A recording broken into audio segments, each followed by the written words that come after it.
I'm a fish boy who skates for Team X, blades with a leprechaun who plays basketball. Come to my smart house, meet my alien sister. Don't come hungry, because I'll bet my mom can't cook.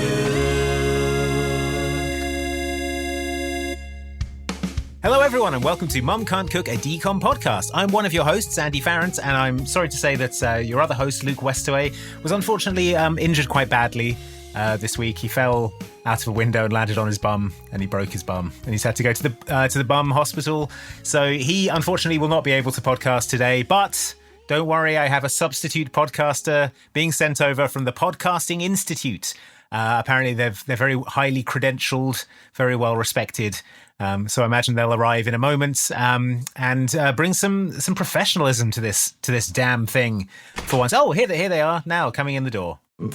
Oops, sorry. Jesus Christ! I probably shouldn't have. I shouldn't have. Sorry. Yeah. Hello. Microphones over there. Oh yeah. Right. Over no, here? no, other way. Over here. No, back in the middle. Just here. Is that right? Okay, slightly further back. Yes. Than that. Hello. My name is. My name is Gavin. Wait. Okay. No. What was my name again? Yeah, I don't. Oh, you don't know your own name? I'm from a prestigious university. Right. I'm one of the best. Sorry, university. I'm in podcasting academy. Where? Okay. I'm right. Where's my piece of paper you gave me? I didn't. Hello. What? Hello, Mandy. Hang on. I thought you'd be better at this. I was told you were a highly prestigious podcaster. I was expecting, Mayo to come in here. I'm speaking off the cuff here, from the heart. But I just wanted to say that Mandy is, in my experience, the greatest podcaster I've ever met, and he is legally in the clear about all the Kermode and Mayo stuff. And yes, hang on, sorry, where's the second? There we go. Yes, and generally he's doing a bang up job and was always the best one. And the fact that Luke's broken bum has a boot print that exactly matches that of Mr. Farrant is coincidence and nothing more. May I have my £50 now? I need the toilet. We'll talk about that later. You heard that? My tummy. I need the toilet now. Okay, well, it's just through my there. Tummy. Yeah, that's okay. Good. Folks, you heard it there from a prestigious podcaster. I mean, if Luke were here, I'm sure he would. Yeah. Okay, we're just going to turn that mic down. Come in here. No, I'm not going to. We're just going to turn down that microphone. Yeah, I guess that proves everything I've been saying. If Luke were here, I'm sure he'd agree, but a prestigious podcaster said it, so it is true. I just got out of bum hospital. Did I make it in time for the recording? Yeah, we're just starting. Nothing's happened so far. I just said hello and welcome to Mum Can't Cook. Oh, thank goodness I made it in time. Okay, we're ready to kick off with Principal Takes a Holiday? Yeah, you did well to get over here from the bum hospital so quickly. No, it's very close. Your bum injury. I deliberately chose somewhere to live close to the bum hospital because I'm there so often. Just in case. Yeah. The worst should happen. The worst, brackets, something to my bum. Yeah, so sorry, who are you? I'm Luke Westaway. Hello. Welcome. I hope this isn't your first episode. Welcome to Mum Can't Cook, a Decom podcast where we recap Disney Channel original movies. One we're doing. If anyone asks me this week what my podcast is, I'm not going to tell them. I'll tell you in a week. Yeah, so that they listen. I'll say my podcast is off menu. Yeah. I'll tell you this. It's called Mum Can't Cook, a Decom podcast, but don't listen to it for 2 weeks and then listen to it, is what I'll say. Okay. This episode is all about Principal Takes a Holiday, which is a Wonderful World of Disney presentation via the good people at ABC. Yeah. I was really ready for this one to be boring and bad because of how old it is, and because the last Wonderful World of Disney one we did was A Night in Camelot, which was dire. And also that it was good. It's called Principal Takes a Holiday, which is the worst, laziest title. An awful name for this film. Very uninspiring. But guess what, listener? This is pretty good. It's a pretty freaking good movie. Pretty funny. There's some funny jokes. It's some funny. Good characters. There's some weird stuff in it. What do we? Okay, here's my top line notes. Great music. I know you will have noted down. Yep, Mark Mothersbaugh again from Devo. Yeah, doing his great work. It made me think a lot of School of Rock. Yeah, which is a happy thing. And it made me want to play the video game Bully, which is another happy thing. And I feel like this film manages to appeal both to kids who want to see their teachers get hurt and to adults who want to see kids forced to be responsible. And and like, I just generally thought it was a pretty narratively satisfying, pretty solid movie. I mean, there's a lot of stuff about it that's weird and confusing, of course. But yeah, generally it's pretty good. Generally pretty good. Being a Wonderful World of Disney movie, this is introduced by a little vignette from Michael Eisner, which you can find on YouTube or on the version of this that I watched, which was the 2-hour-long version with original ads. Wow. But he doesn't really talk about the movie at all. He just sort of talks about architecture. No. Andy. Eisner's vision was that people should be prepared to watch Principal Takes a Holiday by this little intro that he gave. Yeah. To us, it seems to be nothing to do with anything. But what do we know? We're not Michael Eisner. We're not inside his head. I think we should not play a trailer for this movie and play the promo that Eisner gave, because that is how he wanted people to be introduced to Principal Takes a Holiday. Great point. All right, take it away, Michael. Hello, I'm Michael Eisner. It's the Disney tradition that in everything we do, we tell a story. That's why, to us, putting up a building is like making a movie. But unlike a movie where there's time to get to know the characters and plot, a building has to tell a story the instant you look at it. It has to do a good job, because a building will be standing long after those who built it are gone. And that's the power of architecture. It can spark emotion and whisk you away. So the next time you look at a building, look again. There may be more to it than meets the eye. Welcome to the wonderful world of Disney. Okay, so you're probably now pretty jazzed for Principal Takes a Holiday. Yeah, you're probably thinking to yourself, you're right, Michael, I've never really looked at any buildings before in my life. Next time you look at a building, look again. Look again. Because we worked hard on this one and everyone's just walking past. What you can't see, listener, is that when he says look at the building again, the building he's talking about is the Disney studio in Burbank, California, with all the big stone dwarves on the outside. Yeah. And when he says look again, they look at one of the dwarves and it winks at him. So either he's having a psychotic episode or they are sort of living golems holding up the building and one of them is sexually attracted to Michael Eisner. Could be. Next time you look at a building, look again. We made some of them alive. Next time you look at a building, look again. It might fancy you.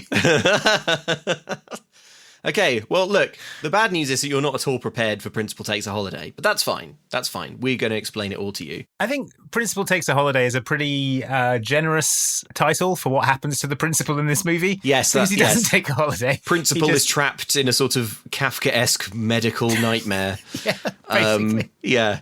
Sort of infinite surgery he's trapped in, yeah. He's sort of like gradually dismantled piece by piece.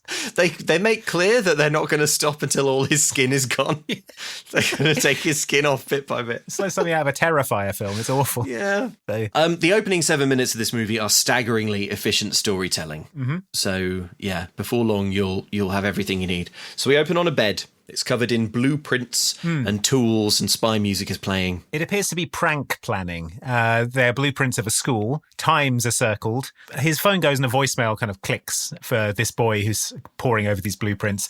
His name is John Scaduto, although actually having played Elden Ring, should that be pronounced Scaduto? Yeah, of the Shadow Tree. He says he's screening his calls right now, so please leave a message after my solo. And then he plays a sort of inexpert drum solo. Yeah, on some bongos. Yeah, you're a drummer, Luke. Is that your voicemail? Yeah, it is, except that when I do it, it's not quite so arrhythmic. I think there's quite a lot of drumming in this movie, and no one can do it. Yeah, it's clear that no one was given any sort of drumming training prior to this. Yeah, or like maybe just have them do it inexpertly and then afterwards overdub someone going like boom, or just sort of something that sounds kind of okay. But it's implied throughout that our main character, John Scaduto, intends to become a famous rock drummer, and yet he clearly can't drum. He can't drum at all. Yeah.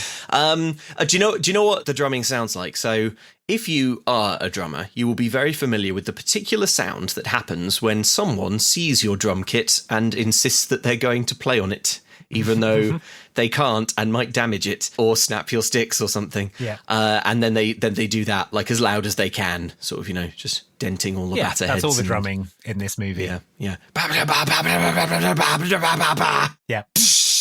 So we hear this drum solo, and then we hear the message from the person on the other end. They're talking about the prank that's coming up. Did you get into the principal's office last night? This is going to be the prank to end all pranks. Will you beat your record of last year? 31 demerits. And then John Scaduto picks up the phone and says it was 32. And we see him for who he truly is, Zachary Ty Bryan from Home Improvement. He is a prank like Dr. Frankenstein.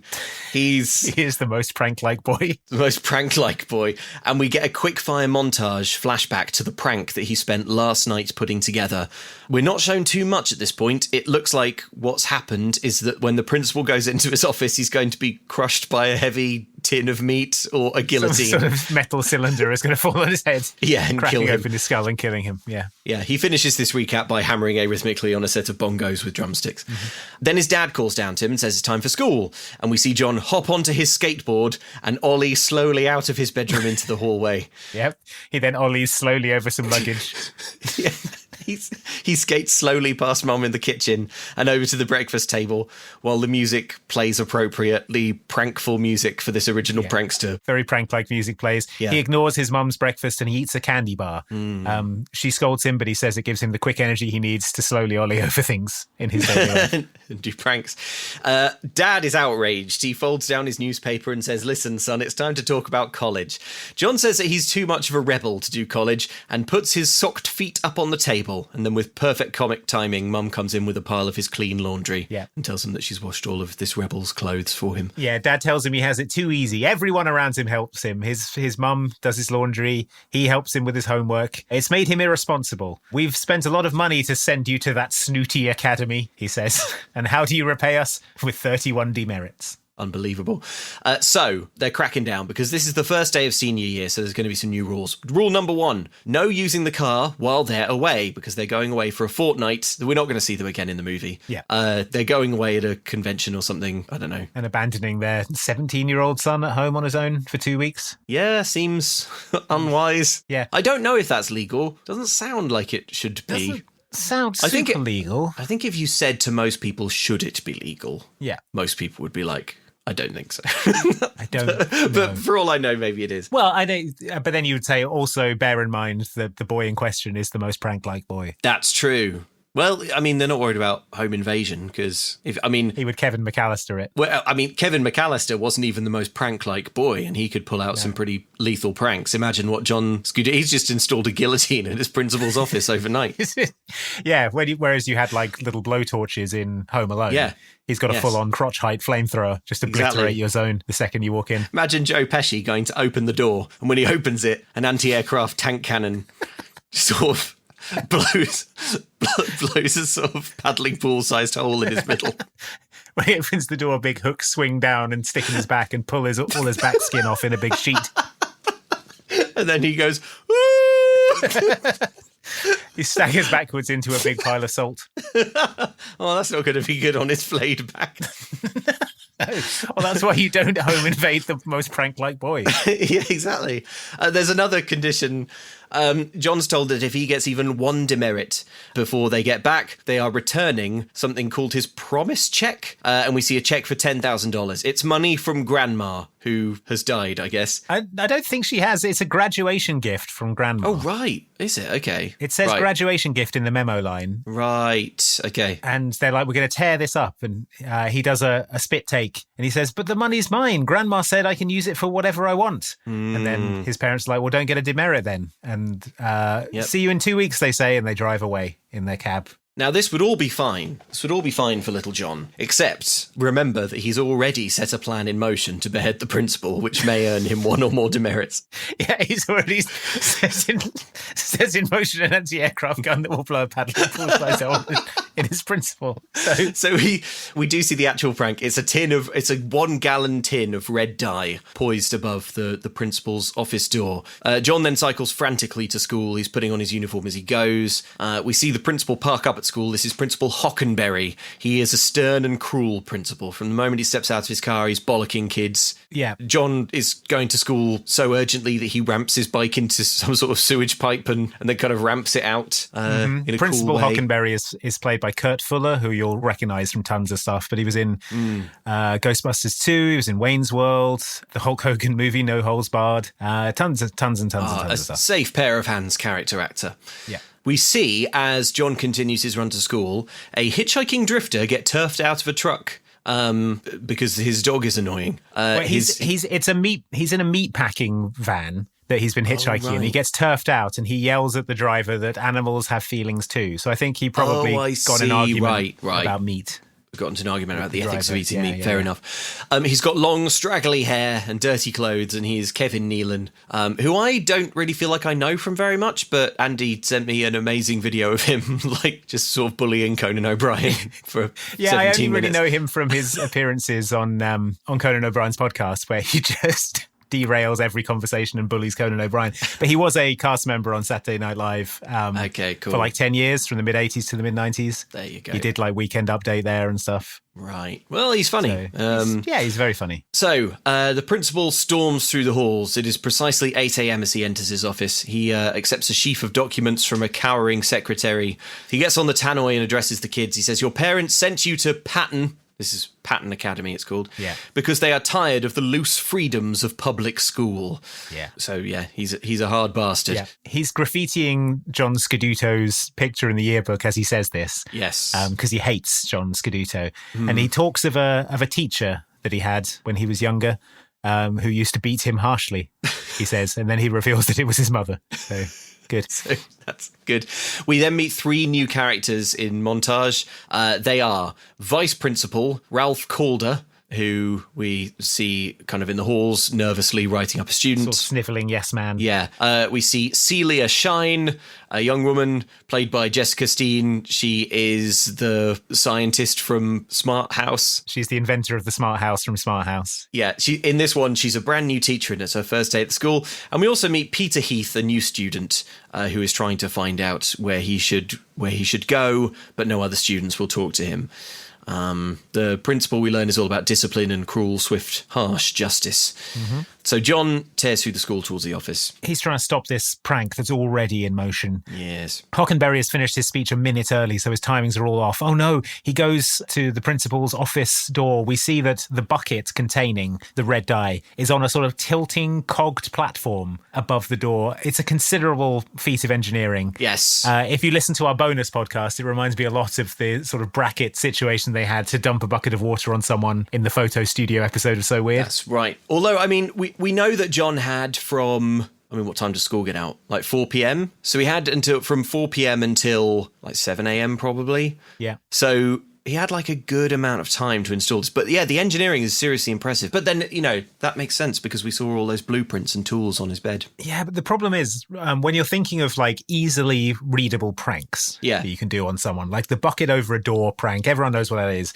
You put a bucket over a door, someone opens the door and the bucket falls down. Brilliant. But then when you have to sort of think about it for more than about 10 seconds, you're like, well, someone can't go into the room and not activate the bucket and then leave the room and activate the bucket, which is what has to happen here because the principal has to go in, do his announcement, and then get bucketed when he leaves. So the engineering required to allow this bucket to allow him safe ingress, but not safe egress from his office. It's kind of rotational. It's actually fantastically complicated. Rotational. It's like a pistol cylinder. Kind of as every time you go through, it kind of ratchets forward one position. There's a sort of like cable leading to the bucket. There are sort of cogs in place, and it's extremely complicated. It must have taken him all night. Well, what's wild is that there's the sort of principal's office, and then within the office he has another kind of micro office within that's sort of walled off and has its own door. And it's that door that has been pranked. And when John enters the principal's room to try and diffuse it, and I do think he uses the word diffuse, he jumps up on a table and pops a roof tile, and he can access the mechanism from the other side of the door, and like about a meter off to the side of the door as well. So this thing has like a mechanism that spans like a square meter of in the considerable up in the footprint, ceiling. this thing in the ceiling. So he's trying to stop this from happening. The principal's about to leave his office, but the phone rings. He goes to answer that, and then Peter, the new student, walks into the room. He's trying to talk to the principal. He sees John up in the ceiling tiles, and he's like, "What are you doing?" And he says, "I'm nothing. I'm trying to stop it." It's quite vague. Quite vague. So John tries to shush Peter, but to no avail. And the principal leaves his office, and of course,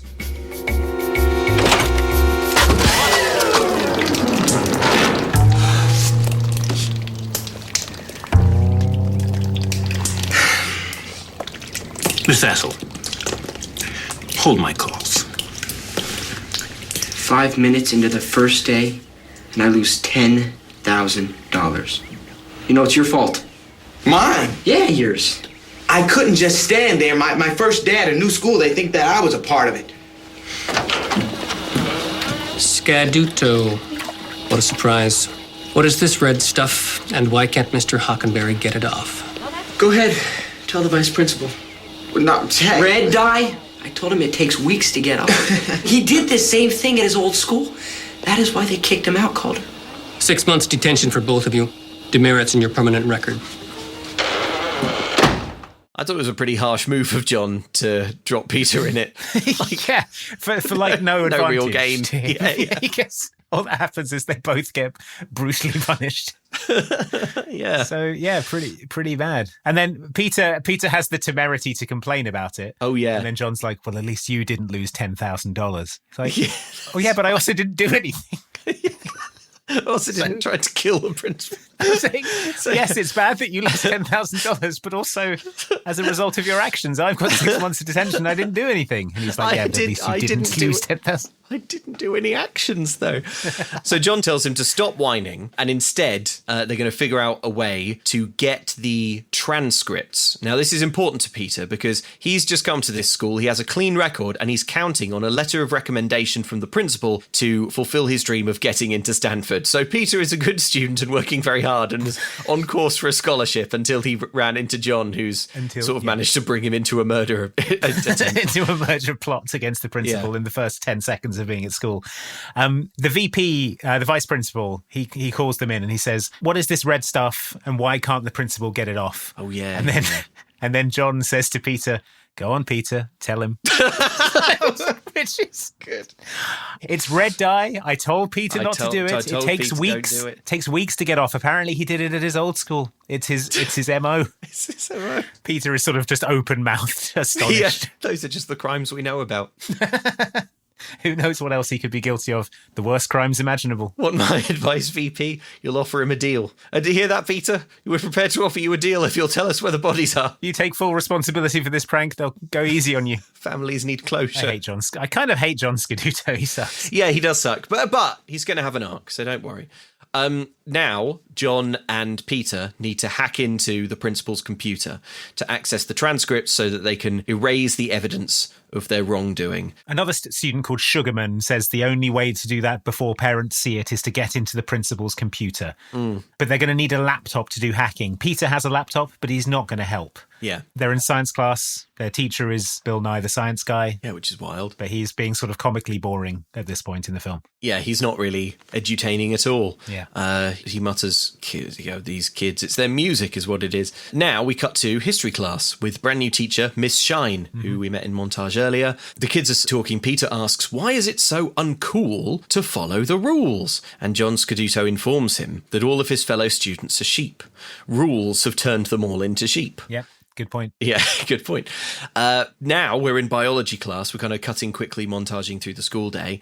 Little Sugarman has borrowed a laptop from the computer lab and has offered to help them with their hacking efforts. Yeah. But in the principal's office, an alarm goes off on his computer. Unauthorized access, it says on screen. Yeah. Please take appropriate action. Delete yes/no. Yeah. Mr. Scaduto, I presume, says the principal. Yeah, we see John Scaduto's profile comes up. We get a list of his other crimes briefly on screen. Oh, it's so good. I made a note of all of them. Me too. Well, all right. Well, should we take turns? Yeah. You do the first one. Okay. Skateboarding in hallways. Oh, that's pretty bad. Yeah. Putting milk in glue bottles. Oh, you're not doing them in order. Oh, gosh. Am I not? Did you miss the first 4? Because the thing flashes up so quickly. Yes. Oh, my gosh. No, I did. Oh, man. Okay, I take it back. I don't deserve anything. You do it, Andy. You read them to me. Skateboarding in hallways. Okay. Throwing paper airplanes at faculty. Excessive tardiness to class. Okay. Putting milk in glue bottles. Pretty naughty. Giving coloured chewing gum to faculty and staff. General mischief around school. General mischief. Dumping water on teachers. Disrupting other students in class. Okay, and then my favourite of all, rebelling against the system. And I'm delighted to tell you, listener, that system has a capital S. Which reminds me of, do you know in the show The Righteous Gemstones? Yes. They have a sort of scam, like marriage, like tutorial tapes, like save your marriage with the system. So yeah. Maybe think of that. The system. Rebelling against the system. Yeah. Okay, so in class, the laptop screen floods with error messages. It's Hockenberry. He's on to you, Peter cries. He's dumping your hard disk. Get out. He's what? But there's nothing Sugarman and John can do, and they watch powerless as their hard disk is dumped senseless. Well, Mr. Scaduto, you are deleted, says the principal. Just in time, Peter yanks the cable out the wall, which saves the disk, I guess. But I don't know. I don't know. Presumably the laptop was about to explode and kill them all, I guess. Yeah. Later, Sugarman is bemoaning the situation. There's no way past it. He's got the best hacker software there is, he says. You even try it, it crashes your hard disk, says Peter. Yes. Guess you're stuck, John. But then John says, no, if Hockenberry's onto the old scams, we'll try new ones. And then a dog runs off with the ball that he's playing with and he chases it off into the woods. So he runs into the woods. This school kind of adjusts a sort of dense forest full of drifters. Forest full of hobos. Yeah. One such lying down man is there. It's Kevin Nealon. His name is Fitz, and he introduces himself as so. He is confused by John's school uniform, and he says, yes, I go to a uniform school. And then Fitz says, one word of advice, escape, go, ha ha ha ha. Good.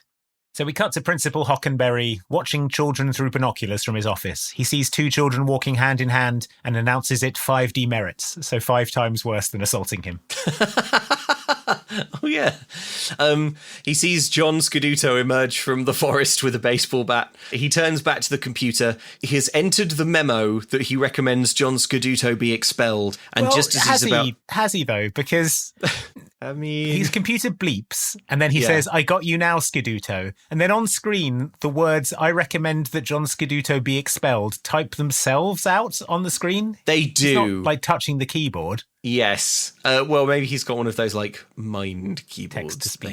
Text to speech. Yeah. Expulsion time, says the principal. But before he can expel, suddenly John Scaduto hits a baseball with a baseball bat. It goes sailing into the principal's office and smacks him directly in his medulla oblongata. He collapses to the floor, and we smash cut immediately to ambulance. Yeah. So the paramedics are here. They roll the principal over, and they see all the red dye on his face from the prank. Everybody out now, they shout. You'd better call infectious diseases, they say to each other. So the medics are convinced that this is some kind of highly contagious super rash. Yeah.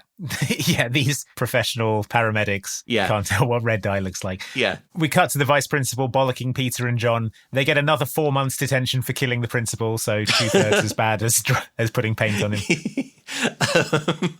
The VP is interrupted by someone confirming that a Dr. Vernon Baxter will be the new standby principal. Yeah, he's coming in as a substitute principal. And the VP is extremely excited. This Baxter, the VP enthuses, is the leading educational theorist in the country. But, says a lackey, he doesn't work in the field. No one even knows what he looks like. Conveniently, no one's ever seen a photograph of him, so couldn't identify him visually. Yeah. For John, we see his prank-like face, his brow furrows, and his prankish visage. His prankish visage. The wheels of the prankish wheels start spinning around in a prankish direction.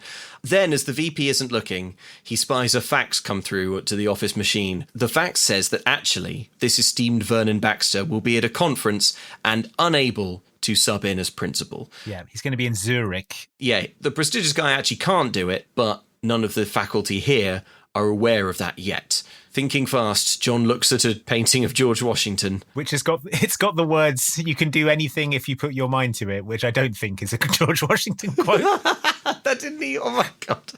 It's presented so confidently, it didn't even occur to me to try and check if that was legit or not. Okay, fine. Yeah, I don't think George Washington was the sort of person who would go around saying you can do anything if you set your mind to it. Well, then why did they could have had it say anything then? Why didn't they have it say, do a prank, John Scaduto? Yeah. Pretend Kevin Nealon is the principal, John Scaduto. Brackets George Washington. All the other founding fathers are like, well, I don't know what he meant by that. Presumably it'll make sense in 200 years or so. Yeah. And it did. And then maybe Neely was named by his mother and father, hoping that he would be the one to fulfill Washington's prophecy. And he did. He did, yeah. That was good. We cut to outside. John is explaining to Peter his plan. It's simple, he says. We've got to get in the computer. Only the principal can get into the computer, so we hire the principal. And he reveals that he's stolen the fax and crumpled it up. Peter is racked by guilt. He doesn't want to do any more crime. He doesn't want to continue doing crimes, but he's sort of being balled up in John Scaduto's like rapidly accelerating snowball of prankishness. Yeah. And is unable to escape the gravity well he's now caught in. If I can mix my metaphors for a second. Also, he's horny. Because we... Oh, yeah, we didn't mention that he is horny. He's horny, yeah. So Peter, he goes to return the fax, but as he re-enters the school, he's stopped on the stairs by the power of love because he sees one of his peers descend the stairs. It is a girl called Roxanne, the toughest girl in school, John describes her as. And we see Peter have a little fantastical daydream about her falling and him catching her and tearing off his shirt sleeves to form an improvised bandage. And she goes like, ooh. Yeah, it's a bit of a weird fantasy. Instead of her being like, hey, Peter, I like you, let's go out, she sort of falls down the stairs and shatters her ankle. Yeah. And then he's like, don't worry, I'll brace it with it's like misery. With my shirt. Yeah, it sort of tears his shirt off. Yeah. And she's like, oh. I'll take you back to my house and feed you soup. Yeah, it's a sort of unsettling window into Peter's mind here, I think. But fine. So he wants to woo Roxanne, having fallen instantly in love. And John, seeing his chance, says she likes guys who take chances. Yeah. And that's all Pete needs to hear. She likes prankish guys. I'm in, says Peter. We see them with a photo of Principal Hockenberry kind of sort of T-posing against a white background. It's from the school yearbook. It's like, yeah, it's really cut weird. out and keep T-pose at the principal. It's like if you ever needed to sort of make your own standee of the principal, then it's like one of those paper dress-up dolls that used to get. Yes. It's like press out new outfits for Principal Hockenberry. That's right. You get the clothes with the little tabs you fold over. Yeah, fold over. Yeah, but no, they tear out this picture and then they tear the head off it because they can't imagine what men would look like in a suit. Yeah. So they have to go around town holding up this cutout of a suit in front of men to see if they look good in a suit. Which is bizarre because they're not trying to find like a physical match for Principal Hockenberry. No. They just need any adult, right? Like, well, they need a man because they got to be Vernon Baxter. This would make sense if they had a photo of Vernon Baxter and they were going around. But like, we need to match the vague physical description. But no, they just he doesn't work in the field and no one's aware of what he looks like. He's like got a picture of a suit. His educational theories are so cutting edge that he has to be anonymized like Andy McNabb. He's like or Banksy. Yeah, so we cut to they have gone to the theatre where Hamlet the musical is being put on. Already a pretty good gag. Yeah, they're holding up the suit picture in front of the rehearsing actor and they nod. This man's got a body just like the suit. He's got two arms, two legs. He's got them all. just like Hockenberry. So they sort of corner the actor backstage. I thought for one brief moment that this was Colm Wilkinson, because it looks a bit like him, but it isn't.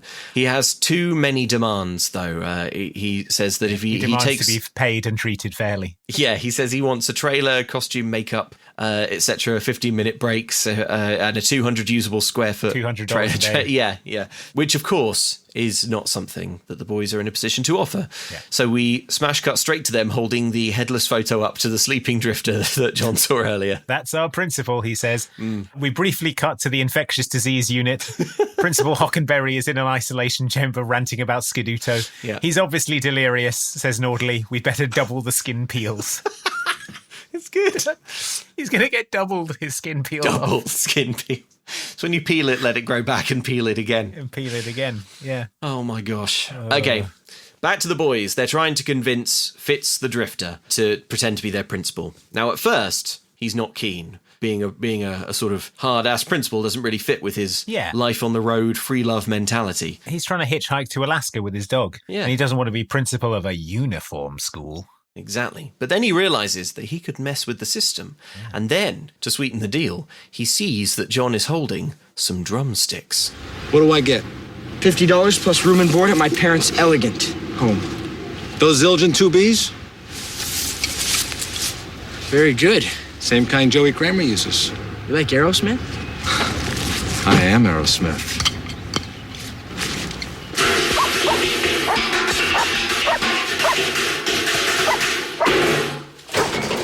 All right, I'll be your principal.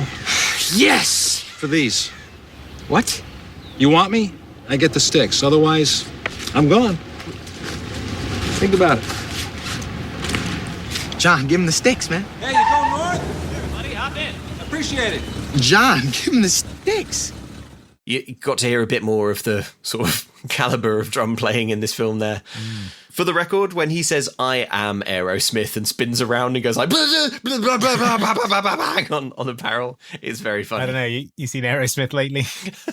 Pretty fair. Yeah, but this was 90, this was a long time ago. Aerosmith was, they were in their prime. John is shaken to his core over having to give up these $15 drumsticks. Yeah, they cost like... Peter's like, give him the drumsticks, man. He's like, what? No, these cost $15. Also, like, why doesn't Fitz just buy some drumsticks? Yeah. I mean, I know he's like a drifter, but he's getting $50. He could buy 3 sets. They're Zildjian 2Bs, which I looked up. They cost $15. Okay, fine. Yeah, just do that. So he's agreed. So they head over to the school and they spy over the fence at the vice principal. That's the vice principal, they say. Walk like him. And then we get a comedy scene of them trying to teach Fitz to walk like an asshole. Yeah, like the T-1000. Like the T-1000. The T-1000 had sort of himself. Yeah, but this like riding the rails, free and easy off the system guy, he's too loose, he's too groovy. Yeah. How can they he's teach just him doing to... the keep on trucking walk along the street. He's too Exactly, yeah. He's too wavy gravy for this uniform. They can't school. make him walk like a dickhead. The montage continues. He's now got a suit. This is weird. They're trying to put the tie on him, but neither of them knows how to tie a tie. Even though I'm sure a tie is part of their school uniform. Yeah. So then all of a sudden, there's a scout leader in John's house. Is that what I thought she was supposed to be the postwoman. Oh, maybe. I know. I don't. Oh, maybe. I thought she was like a mail carrier. Either is weird because it's just this random woman who's never in the film again, and she's just smash cuts to being. She just like teleports in, spawns into John's house, and if she's phased by being asked by 2 boys to help them dress a drifter, she doesn't. She doesn't show it. Hey lady, out of the window. Hey lady, we got a new drifter in here. Say no more. We're trying to dress a drifter up fancy. Can you tie a tie? You bet. I'll be up in a sec. Sounds prankish. I love it. Love it. I'll be right in there. So they tell him that, of course, he'll also have to cut his hair, but this is a deal breaker for Fitz. I cut my hair and that's me. He says, I worked hard the last 10 years at not changing me. The deal's off and he leaves. At this point, the events of the film get confusing. I think they probably could have just not done this hair-cutting thing, but they have now, so we'll have to roll with the punches. So you were watching the version on YouTube that's just the film, right? Yes. Yeah, I was watching the one with the commercials, and I can tell you could buy a lot of fast food for 99 cents back in the year 1999. You could. Damn. Yeah. Good times. But also, this scene got like a little cut in the version that you watched. So what happens here is they go back to the theatre, and the actor that they saw before is on stage. Yeah. But there's another actor watching him perform and complaining and saying like, oh, this guy's awful and this material's rubbish. Oh, I'd work for free if I could find something meaningful, he says. And then the boys will look at each other and smile like, free, eh? So it's a very brief scene, and then we cut to Fitz lying in a field. He sees a woman in sportswear stretching nearby. It's the smart house inventor herself, Celia Shine. Yep. And he instantly and deeply falls in love with her. Yeah. We cut to him observing her from the bushes at school as she returns to school. So, this drifter. So the beautiful Miss Shine has chosen to do her stretches here. I can only imagine that she didn't notice the sleeping drifter 10 feet away as she sort of... She went to the drifter forest to do her warm-ups. To do her warm-ups. And then, likeably, we see him follow her to her place of work. Yeah. We cut back to the theatre where the actor who is playing Rosencrantz in Hamlet the Musical agrees to take the job, even though it starts at 7 a.m. and he hates early starts. His character is that he is kind of actorly and annoying and talks in an He likes the idea of being the principal. He wants to bring more to the role, maybe a dark secret or a flaw like a glass eye or a club foot. I could carry a briefcase, he suggests, and they're like, yeah, 7 a.m. see you then. So the next morning, the boys show up at school. They're at the principal's office. They're there to report for their detention. They meet the vice principal and are alarmed when he tells them that Dr. Baxter may have some different ideas on their detention. And they're like, what? Dr. Vernon Baxter is here already? Our guy wasn't supposed to show up just yet. Of course, he's so full of ideas, so intense. School will never be the same, says the vice principal. Yep. And we cut to the office. We see a haircutted and suited man reading, and he turns around to reveal that it is, in fact, Fitz. He has cut his hair and he's here at the school because he's horny. Because, of course, he's horny. He saw a woman he fancies go into school. Does anything in this film because they're horny. People are pushed to incredible lengths because... Wait, hang on, let me rephrase that. Yeah. Okay, so the two boys leap in alarm when they see Fitz here. Fitz is told that these are the two from detention. Will there be any change to their punishment? And Fitz barks, "Expel them!" Ha ha ha ha ha. He says, "Just kidding. They don't look so bad. Let me see their files." And the VP kind of brings up their files. At this point, he swings his feet up onto the desk, revealing he's not wearing any socks, and he has a tattoo of a dolphin on his ankle. Yeah. The boys hiss at him to remove these unprincipally feet from the table. Yeah. The flustered VP has a suggestion re the punishment for these boys. Sir, why don't I apply the punishment from Essay on Coercion? Never read it. You wrote it, sir. I know I wrote it. And you think I read everything I write? Does a dog return to its vomit? Well, perhaps on occasion, but that's only to sniff at it. And even then, it's not a pretty sight. Can I help you? Oh, yes, young man. I'm Dr. Vernon Baxter. Oh my gosh! So now the other fake principal has showed up here. That's the actor. That's Rosencrantz. This will probably be important, otherwise they wouldn't do it, right? Like, it'll probably add a lot to the plot and be like an important part of the film. Otherwise they wouldn't introduce this character for no reason. I think they're just sort of like, to be fair, this character really doesn't add very much, but but his few scenes do really make me laugh. They are very funny. I'm not going to deny that. Yeah. Yeah. He sort of doesn't really add anything to the film story-wise. So right now it's kind of bedroom farce kicking off, just like more and more people showing up going, "I'm Vernon Baxter." Yeah, there's a brilliant running gag in this scene where Peter just keeps fainting out of shot. Oh, it is really good. Yeah.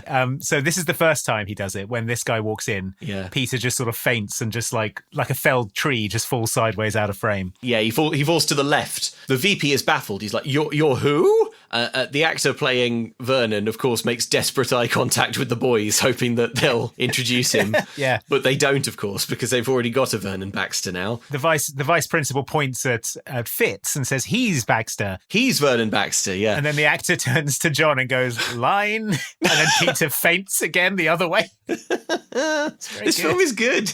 Yeah. So eventually, breaking the tension, an improvising Fitz jogs up and hugs the imposter. My brother, Vernon Baxter, he says, how's Mom? So glad you're here. And then the two of them... This confuses the vice principal, who's like, wait, aren't you called Vernon Baxter? And he's like, yes, my father called all of us Vernon Baxter, even our sister Vernon Baxter. Yeah, he was a terrible man. He gave us all the same name. And then the vice principal says... It was hell at Christmas. All the presents were addressed to Vernon. Yeah, and then the principal says, but why were you looking for your office? And there is an extremely long silence, like really, really long. And then the actor says... And then Peter faints a third time. Yeah, and the actor says, I was born with a club foot. It's good. And then Fitz sort of talks over him. This feels really this feels like a first. Is this the first time that we've actually just sort of recapped the script of one of these movies and been laughing because it's funny? Yeah, because it is funny. Yeah, I think so. We're not laughing at it right now, are we? I'm laughing again at the memory of this bit. Yeah, because he says, what did you mean when you said, where's my office? Peter faints a third time out of frame. Yeah. There's a very long pause, and then I was born with a club foot. It's very funny. It's just good. It's delivered brilliantly. Okay, but Fitz sort of talks over him because he realizes the actor's got nothing and is gonna sour the whole deal. Yeah. So he says he's a therapist. He volunteered to help counsel the students here. Oh, that's very kind of you, says the vice principal. Pro bono work? And then there's an extremely long pause, and the actor says, "Absolutely. I've been a professional bono for quite some time now." And everyone sort of laughs a bit and is confused. Good scene. Later on, we are in the actor's office. What should we call the actor? I think on IMDb he's Oliver, but maybe we should call him Rosencrantz. I just call him the actor throughout. Let's just be the actor, yeah. The actor. Yeah. So later they're in the actor's counsellor's office. I've never seen something so unprofessional, says the actor. I was supposed to be the lead.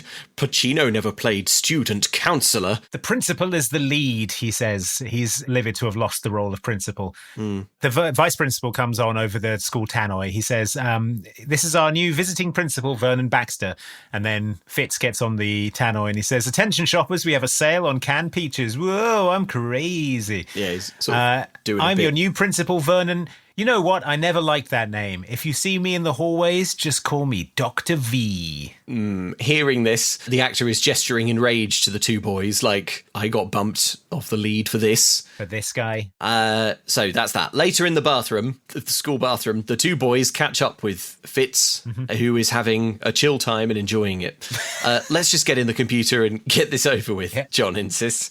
But just then the vice principal bursts in. He finds the new principal in the bathroom with two students, but he doesn't question it. He just tells Fitz, a.k.a. Vernon, that the teachers are assembled for his after-school lecture on his educating philosophy. Uh-oh. Yes, my philosophies, of course, he says. He goes to the gym. The faculty are all assembled. Mark Mothersbaugh arpeggios are going nuts in the background, so we know this is fun and quirky. The music for all of this is brilliant. It's so good. Fitz approaches the lectern. He spies Miss Shine, who he's horny for, and grins broadly, feeling love for her. An overhead projector is brought in. Education theories of engagement by me, he says. And then Celia Shine smiles indulgently at this quirky hunk. Yeah. So using the old-fashioned projector, he kind of rolls up the acetate up to the next slide, which contains an unlabeled pie chart. He stares at it blankly. It is clear that he does not know what a pie chart is. Yeah. He says education is like a pizza. Yep. And then he starts sort of drawing toppings on what he thinks is a drawing of a pizza. Biology is mushrooms, literature is peppers, and math, anchovies. Some don't like anchovies, but all like pizza. And what do all slices share? That's right, cheese. All slices are different, but all slices need cheese. What about cheeseless pizza, says one teacher. He's like, shut up. Shut up. How about that? I'll see you afterwards, he says. Yeah. From the corner of the room, Peter and John are sort of peering through the door watching this, and Peter says, I'm not going to Stanford, I'm going to prison. Yes, Peter, you are. Yeah. Oh, man, that really tickled me, because it makes me think of the bit in Paddington 2 where the prison guard is like, it doesn't matter. What's Paddington 2? Sorry? What's Paddington 2? What's Paddington 2? Yeah, is it a movie? Yeah. Wait, Andy, don't do this. Come on. What? Don't is it like do Man this. versus Bee?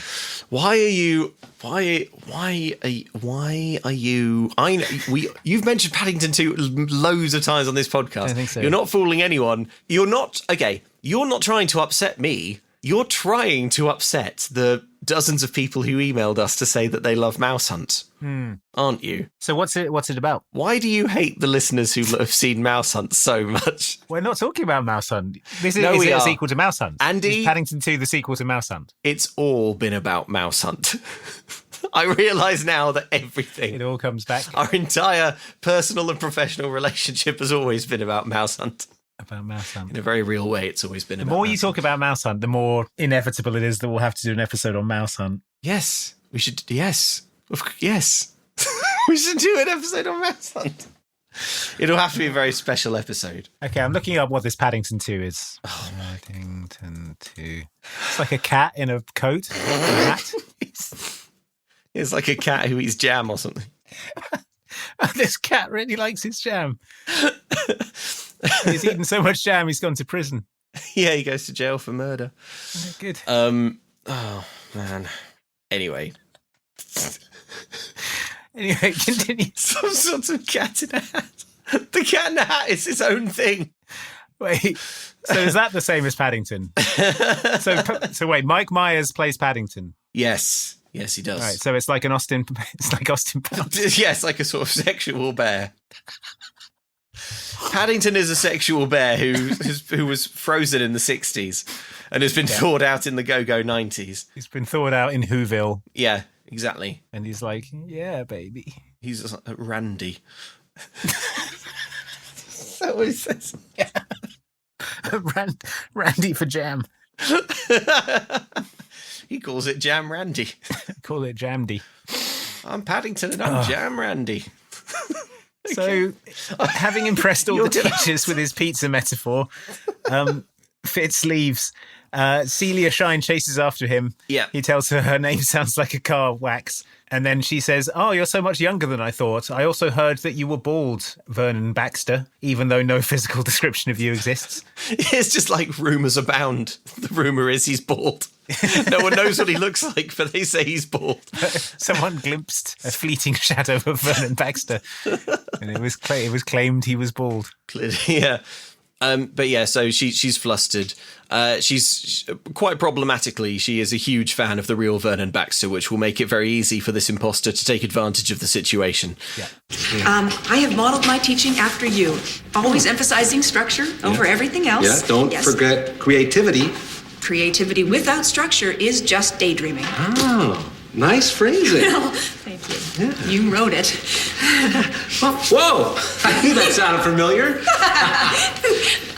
Dr. Baxter, I was wondering if, what I'm looking for is a mentor.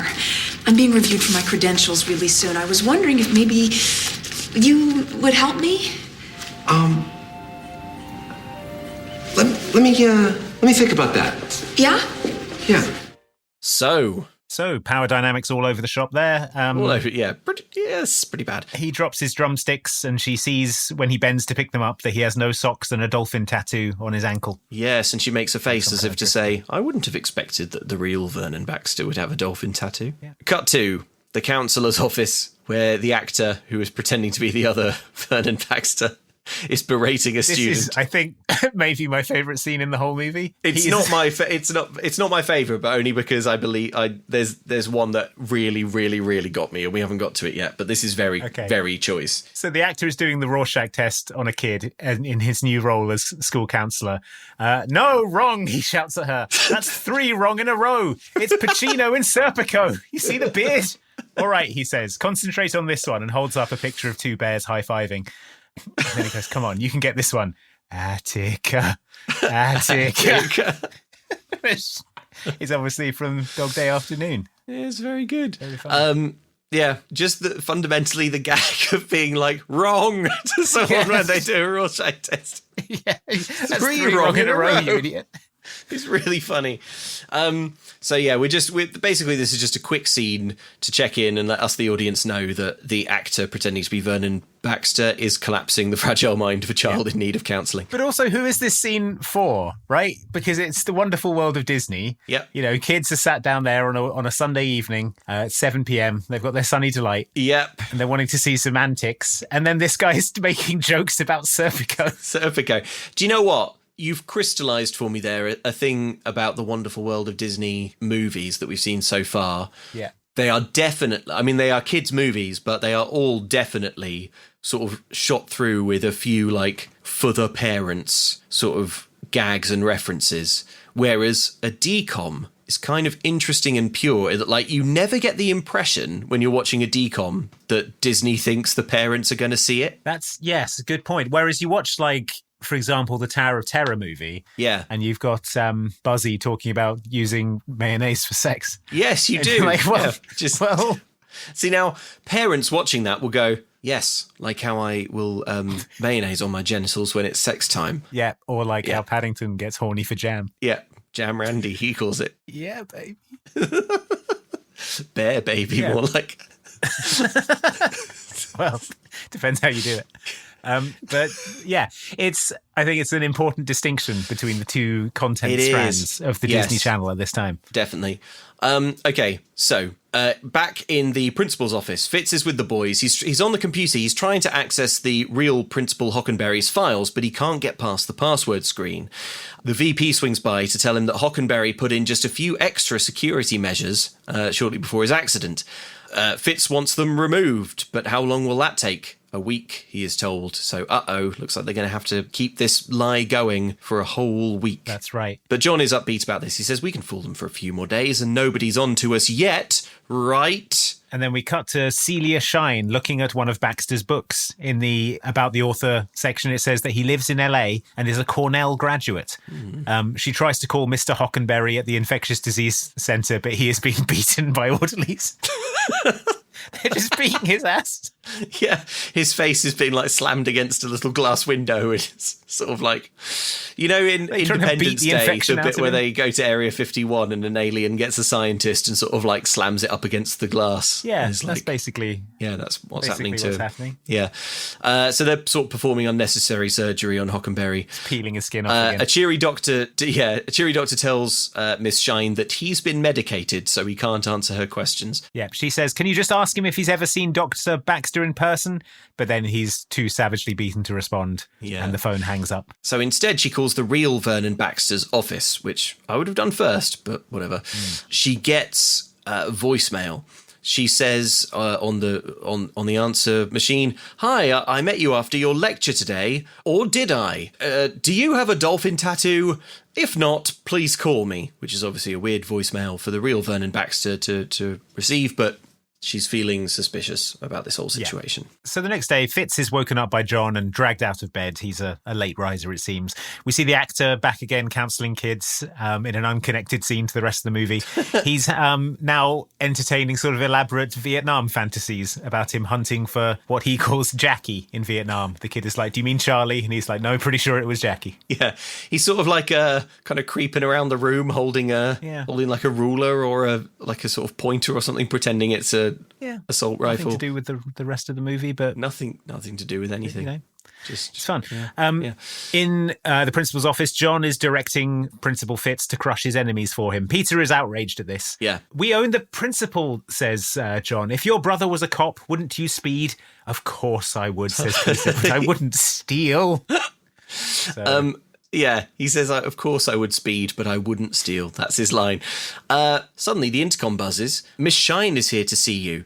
Fitz frantically tidies up because, of course, he has a huge crush on Miss Shine. Then he says, "Send her in, please," but he accidentally says it over the school tannoy while his dog tries to have sex with his leg noisily. Yeah. So he notices this and then presses the right setting and asks to send in Miss Shine. I'm here, sir, she says. She sort of has walked in while the dog was having sex with his leg. So she's here because John Scaduto was watching TV in class and she wants to check in and see what his punishment is going to be. With a little prompting from John and a little bit of eyebrow waggling, Fitz says that it's fine and all is forgiven, and that also John, from now, will only be attending class 2 days a week to give him more time to focus on his independent study report into the history of drummers, which is all obviously BS. Celia is like, you're kidding, right? And he says, oh, I don't kid, Celia. I experiment, I prod, I explore. It's crucial to my experiment.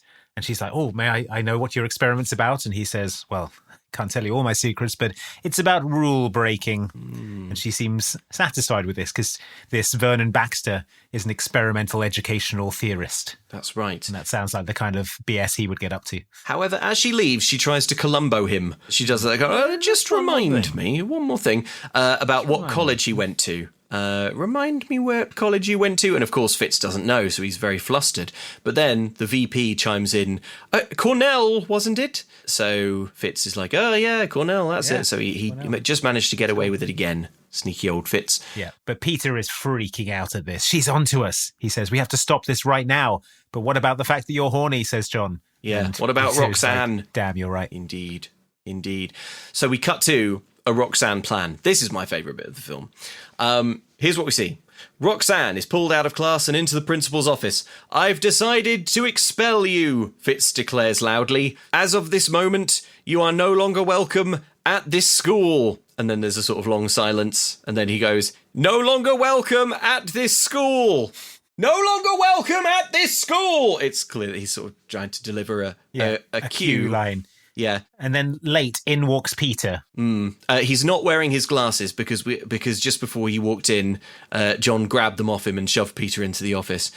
He says, take off your glasses, you look better without them. Plus, I added some extra lines. And Peter stumbles into the office and he says, you can't expel Roxanne. And the principal plays along and they haltingly exchange lines of this clearly scripted interaction. Then John appears at the window, Love Actually style, with a great big, armfuls of big written script prompts, which Peter can barely read because he doesn't have his glasses. Yeah, the kind of the flaw in that plan. Yeah. Good, because Roxanne and I are students. And every day is a battle. A battle with our parents. A battle with tire pressure. Peer pressure? That too. You know, I never thought about it like that. You know, you may have saved this young woman from expulsion, but I am sending your parents a note that you weren't in class today. Oh, come on. No, it's all right, Roxanne. As long as I've righted a wrong, I am at peace. You are an intriguing young man, Peter Heath. You stand up for others, even at your own expense. It hints at a love for danger that your shy, though compelling exterior fails to suggest. I think that's one of the best written scenes I've seen in a film that we've covered on this podcast. The bit at the end when he sort of walks up and puts his arm around him and is like, wow, Peter. It really, really got me. Yeah, I thought this was very funny. Yeah.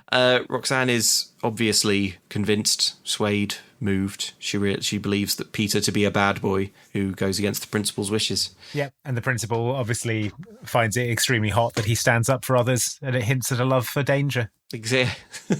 Yeah, pretty great. Yeah. So, yeah, nothing really to criticise there. Good scene. Fitz is eating in the cafeteria. The food is gross, but he says he wants the full experience. He goes to take a bite of food. Everyone watches. He eats a mouthful and then spits it out all over the vice principal. I have stepped in better tasting food than that, he says. He stands up, ignited with passion. He marches over to the food trays. He picks up a tureen of grim-looking grey meat. He upturns it in front of the cooks, heaping it out onto the table and demands that they eat it. They don't want to because it's disgusting. He says, from today, everything you serve, you eat. And the kids erupt in cheers. Yeah. And they're all chanting, Dr. V, Dr. V, Dr. V. If I worked in a cafeteria, this movie would annoy me because I don't think it is the fault of the people who work in the cafeteria. Yeah, they don't come to work and they go, what shall I cook today? Oh, I know.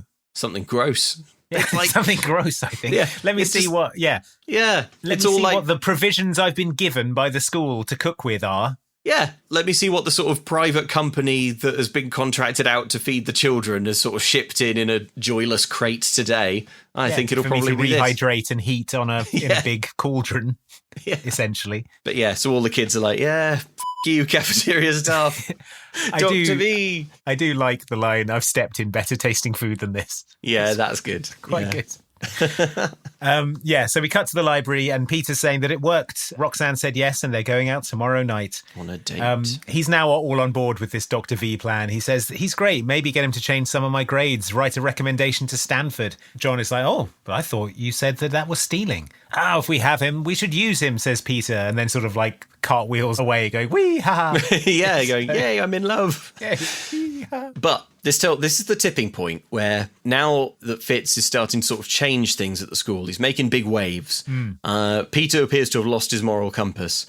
John is getting concerned that Miss Shine is onto them. This is the kind of turning point for him where he has to stop being the most ridiculous prankster in all of school.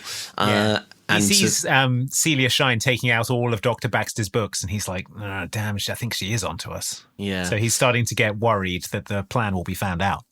Back at home, he finds Fitz arrhythmically hammering away on his drum kit. He drops a heap of the real rack tom over and over again. He drops a heap of the real Vernon Baxter's books on top of Fitz. He says, look, let's divide these books up. We need to know more about the real Vernon Baxter. We're going to split these and read them. We're going to study and be prepared. Yeah. Fitz can't be asked because he's a sort of no-rules drifter. But John yells, no TV until you study, which is, of course, an amusing role reversal for John. We can all enjoy that. Yeah. We get a brief shot of Zurich, the real Dr. Baxter, is listening to Celia's voicemail. We see John cooking and reading a Baxter book. He tells Fitz to keep down that drumming racket. Then a drumming bad boy Fitz rolls in. Skateboards in, just like John did at the beginning of the movie, and boldly declares, I'm out of socks. Yeah. Like, wash me some new ones. John's like, what? Are you kidding? I just did laundry. And it seems that Fitz didn't even do his studying either. Scaduto tests him. He says, what are the 3 essential elements of the triangulation theory of school reform? But Fitz has no idea. He didn't do the reading at all. Yeah. Luckily, John has written him a summary. Fitz is eating a candy bar like John was in the intro. And he says, what the heck? I made you breakfast. You don't appreciate anything I do around here. Yeah, it's fun. He says it's making you irresponsible. How the turntables. How the turntables. Oh, Andy, sorry, I'm just choking down some of this cafeteria slop, this great mush. God, it's awful. Why would the cooks at our school do this to us? Why have they chosen to do this themselves? They came in this morning and they chose to cook this awful food to punish us, probably. That's it. I'm going into the kitchen right now and I'm demanding that they get the school a subscription to Factor. Yeah. There's simply no reason that all the children in the school shouldn't be eating Factor meals every lunchtime. Can you think of a reason? Because I can't. Right, and I'm going to beat them with this big ladle. Yeah, because it's their fault. Andy. Hit them until they learn. It's a hot ladle. It's been on the stove. That's right. Right. While I lay about them with this ladle, you tell the good people about Factor. Yeah, hit them until they learn is swine. actually what it says here in the ad copy, which is weird. Factor offers more variety, more meals. Choose from a wider selection of weekly meal options with Factor, including premium seafood choices like salmon and shrimp. You hear that, you cafeteria swine? At no extra cost. Oh, my arm's tired, Luke. You take over. Okay, all right, here we go. Factor also allows you to savor global flavors. For the first time, try Asian-inspired meals with bold flavors influenced by China, Thailand, and more. For more choices to better nutrition, that's why 97% of customers say that Factor helped them live a healthier life. Feel the difference no matter your routine. Eat smart at factormeals.com/momcan'tcook50off and use code momcan'tcook50off to get 50% off plus free shipping on your first box. That's code momcan'tcook50off at factormeals.com for 50% off plus free shipping. Get delicious, ready-to-eat meals delivered with Factor. That's right. If you're in the US, go to factormeals.com/momcan'tcook50off and use code momcan'tcook50off to get 50% off plus free shipping on your first box. Folks, if we had access to Factor, this is what we would use. So that's factormeals.com/momcan'tcook50off. Luke. Luke, throw me the big pot. Here you go! I'm gonna wang the chef with it. Take that, you swine. Give him the wanging of a lifetime. Luke, hello. Luke, is that you? Yes, it's me. Hi, Andy. Oh, great. Luke, I don't have much time. As you know, I fell off the roof of the school the other day. I was up there doing it. It doesn't matter what I was doing. Don't worry about it. Don't even worry why I was up there. Okay. But I fell off, and because you know, I also got that red paint on me earlier. They've taken me off to an infectious disease clinic. Whoa, you're infectious? The thing is, it's not over the phone. You'll be fine. But okay, it is an offshore infectious disease clinic. We've been quarantined on an island. And I'm your one phone call. Okay. Yeah, right. And they said I've got like half an hour to talk on the phone call, but I think because of the roaming rates, I was like, I'm running out of time, Luke. This is so expensive calling from outside of the continental area in which we live. Andy, you may have mere moments in which to install Saley. It's an eSIM. Do you know what that is? It's an electronic SIM. It's like a SIM card, but it's E, which means it's better because it works over the internet and it's purely digital and it's kind of pretend, but it's not. It's the service it provides is real, but there's no real thing. There's no real thing in your phone, which is awesome. You're telling me I don't have to prise open my phone and prise out the SIM card and put in a new SIM card and fiddle around with things and screwdrivers and things of that nature? Days are over, thanks to Saley, which is a cool eSIM product. You've used an eSIM before, haven't you, Andy, for going abroad and roaming? I used it when I was in Asia recently, and it saved me an absolute fortune in roaming rates and internet charges. I was able to use my phone just as I do here, Google Maps, Google Translate, all that good stuff, and it was one flat rate, so there were no nasty surprises when I got home. Amazing. Well, Andy, it's wonderful to hear from you. I'm sorry to hear about what's been happening to you, but I am just going to drop a quick IM to the infectious diseases containment. Subject has breached. Get him. Cool. Okay, well, I don't have much time, Luke. I'm just going to tell everyone listening to download the Saley app in your app store and use code MUMCAN'TCOOK, all one word, at checkout to get 15% off your first purchase. That's right. Okay, now, and if you turn around, there should be some large fellows in white lab coats with big ladles. They're from the cafeteria. Oh, my God, you're right. They've come to get revenge. Luke, okay, just before my minutes run out, it's vitally important that you... Thank God he's gone. Don't want to get his stuff over the phone. Jeez.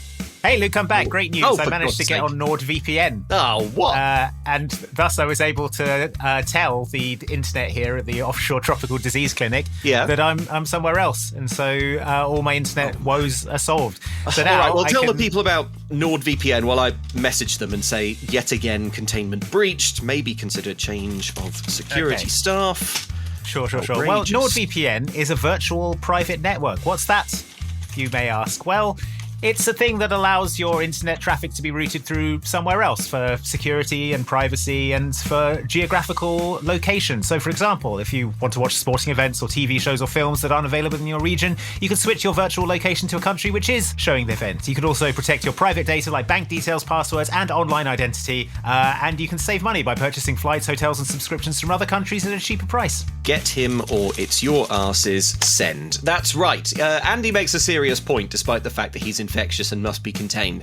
Nord is a brilliant VPN. I use NordVPN and have done for years, actually, long before they sponsored the podcast. I find it a very easy and convenient product. I use one login across my computer and my phone, and it has all sorts of uses. And I get a lot of value out of it. So why don't you join me in NordVPN land? Get the best discount off your NordVPN plan by going to nordvpn.com/momcan'tcook.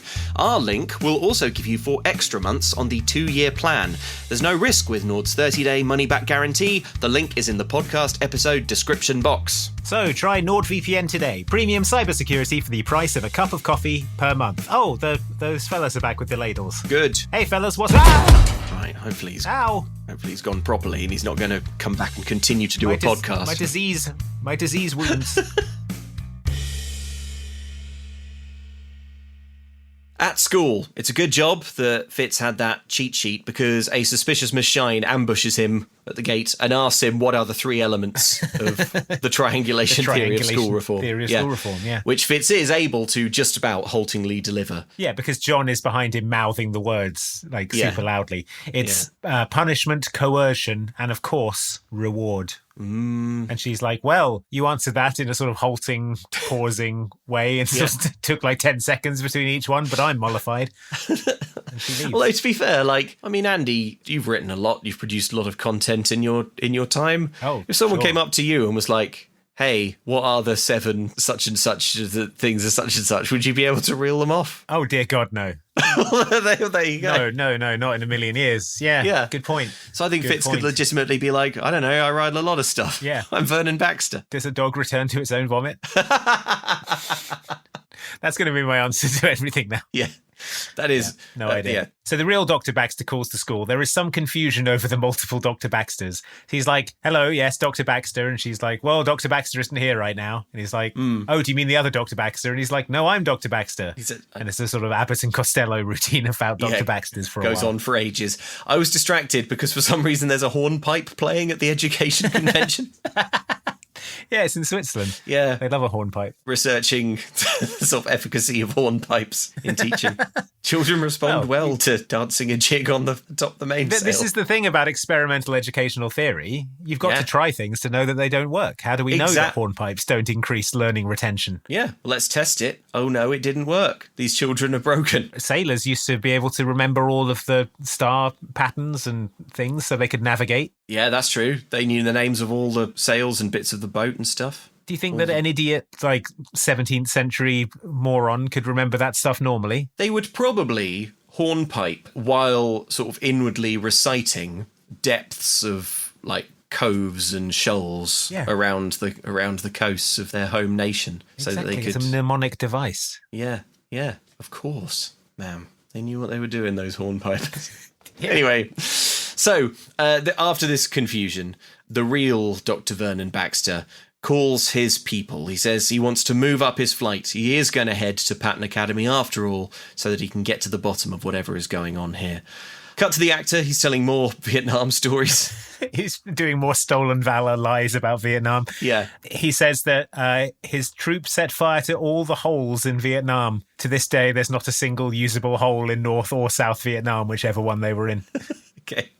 He's interrupted by the raucous sound of drumming over the PA, which the kids all love. And then with a shock jock attitude, Fitz comes over the tannoy and announces, "Hey, out there, kids, there are no longer any rules at this school." He says, "You don't have to do anything. The point is to get you guys to think on your own. Have a happy and productive life," he says, having sort of completely dismantled the school system, and he signs off with a massive cymbal crash. Now, if at your school the principal came, the headmaster, as we call them here in the UK, came on to the school tannoy system and said there are now no rules at this school, what do you think would have happened at your school? Immediate violence. I think, almost. I would have been punched in the crotch instantly. I think instantly. I think there were a good number of kids in my year for whom, when an announcement was being made, they started spinning up a great big crotch punch just on the remote 1% hope that the announcement was going to be, there are no rules, or there is only one rule: everyone has to punch Luke's crotch. Oh man! Did you used to have to wear ties at your school? Yes. Did you ever have the thing where people grabbed the large part of your tie and yanked it down super hard and made it impossible to undo your tie? Yeah. So did you ever have the thing where? Okay, so we had to wear blazers in our school as well. Right. Did you have to wear like a blazer? It was like a grey tweed jacket. Yeah. Oh, we sound like such little Paddingtons, don't we? Well, I should hope not. Little Jam Randys. So Jam Randy sex guys. But if you were foolish enough to do up the buttons on your blazer at the front, the two buttons, then immediately a bigger boy would karate chop down the front of them, pinging the buttons off and pinging the buttons off. Yeah, ripping the whole my thing. Buttons on your hands and knees, sort of crawling around trying to find them, and then someone would do a Macho Man Randy Savage elbow drop onto your back. Yeah. Oh, or like your what do you call it? Like your breast pocket. You know the kind of If you have your shirt pocket, like a school shirt in a pocket, like you could just reach your fingers into that and just tear the whole thing off. You could just tear those off. You could just easily tear those off. I don't think I had any shirts that still had that on. I remember the brief but eventful 3 days in which wallet chains became fashionable, but before they got banned. Yeah. For the reason that everyone was just lashing each other with wallet chains. Each other with chains? Yeah. People were just bringing chains to school and hitting each other with chains. Like we were in Final Fight or something.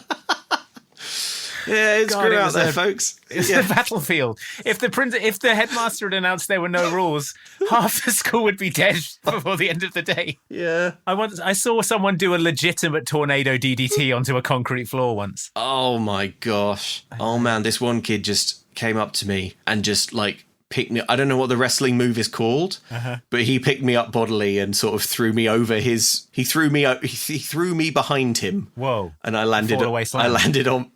I landed on my back on the sort of on the concrete. Textbook fall away slam. It was the first time I remember being like seriously winded, like completely unable to get my breath, and I was like really panicking. Yeah, but then obviously I had to get up and be like, "I'm fine." Didn't hurt. I remember someone frisbeeing a cymbal across the music room like Kung Lao's fatality. Oh my God. From Mortal Kombat. Just catching someone in the chest with a cymbal. Oh, that's bad. Brutal. Yeah. So violent. Yeah. We'd have been dead. Yeah, absolutely. I mean, I think Principal Fitz doesn't realise what he's done here. Exactly. Yeah. Well, we have to assume that from this point on, the population of the school is halved. Instantly halved. It's it's sort of half-lifing constantly like through the way through this film. It's like 1 minute later there are half the students. 1 minute later, half again. Yeah.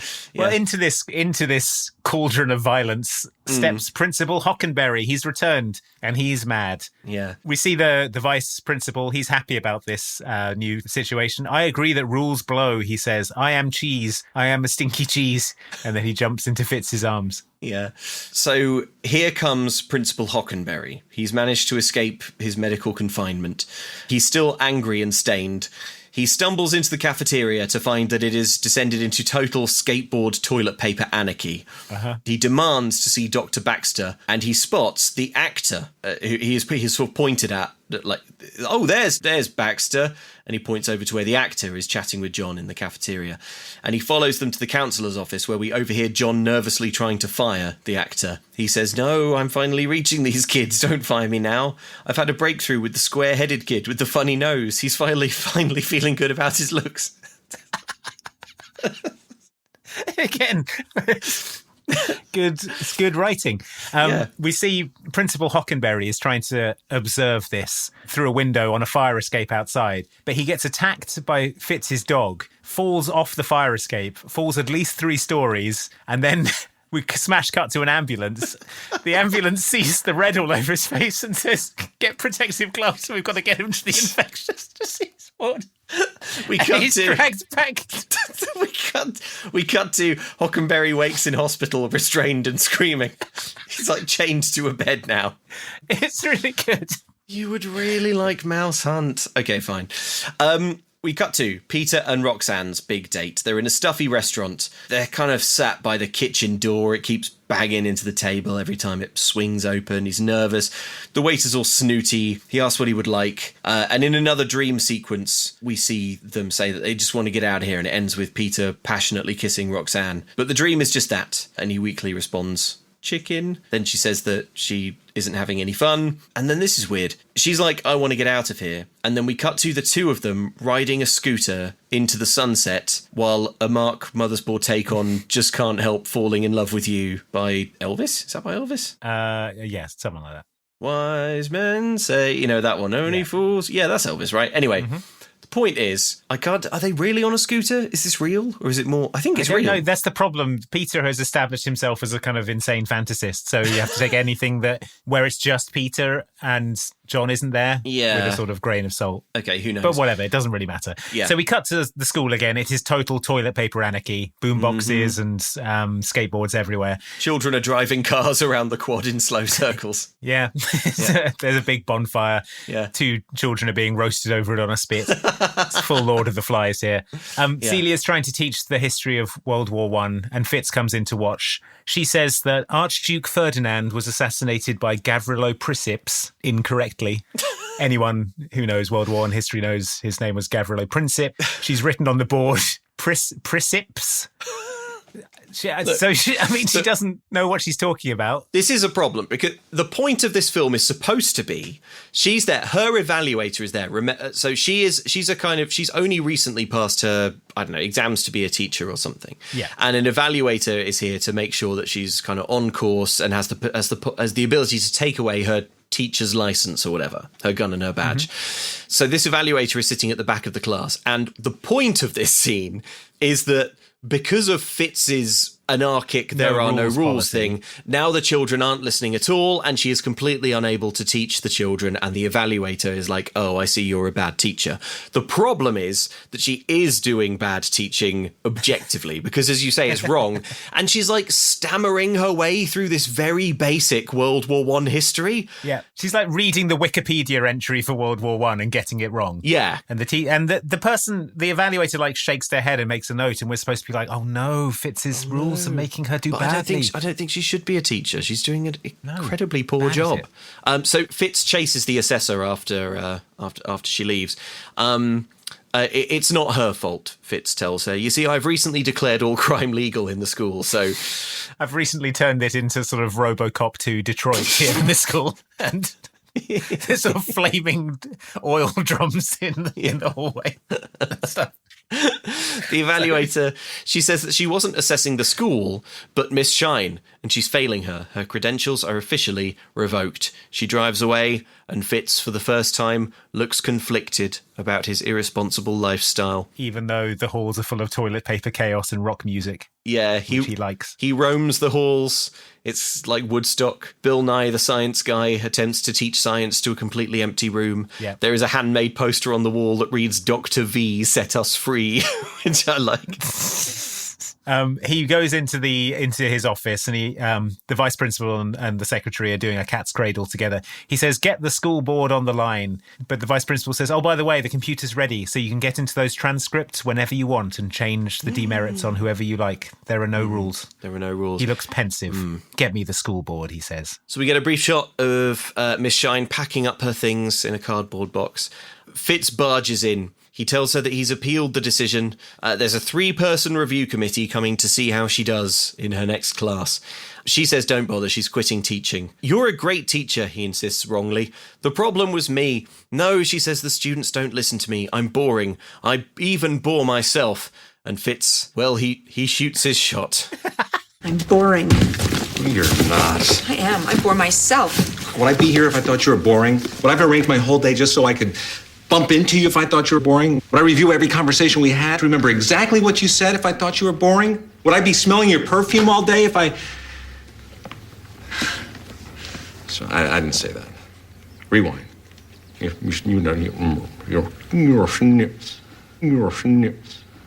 Look, just don't quit, okay?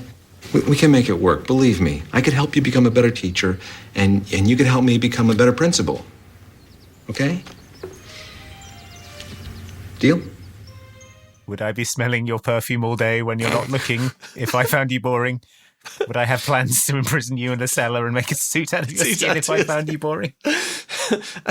And then, so if you were thinking that interaction you just heard felt somewhat problematic, let me tell you this. When they shake hands at the end to agree the deal, he lunges in for a full-on mouth kiss. And then they kiss for ages. Yeah. She's into it. And as he leaves, he says, I wasn't here, all right? Which is a big... is a big green flag, you know? Yeah. I'm your boss. Anyway, bye. Back at home, John heads to Fitz's room to wake him up. Of course, you know, he's always sleeping in, isn't he, Fitz? But what's this?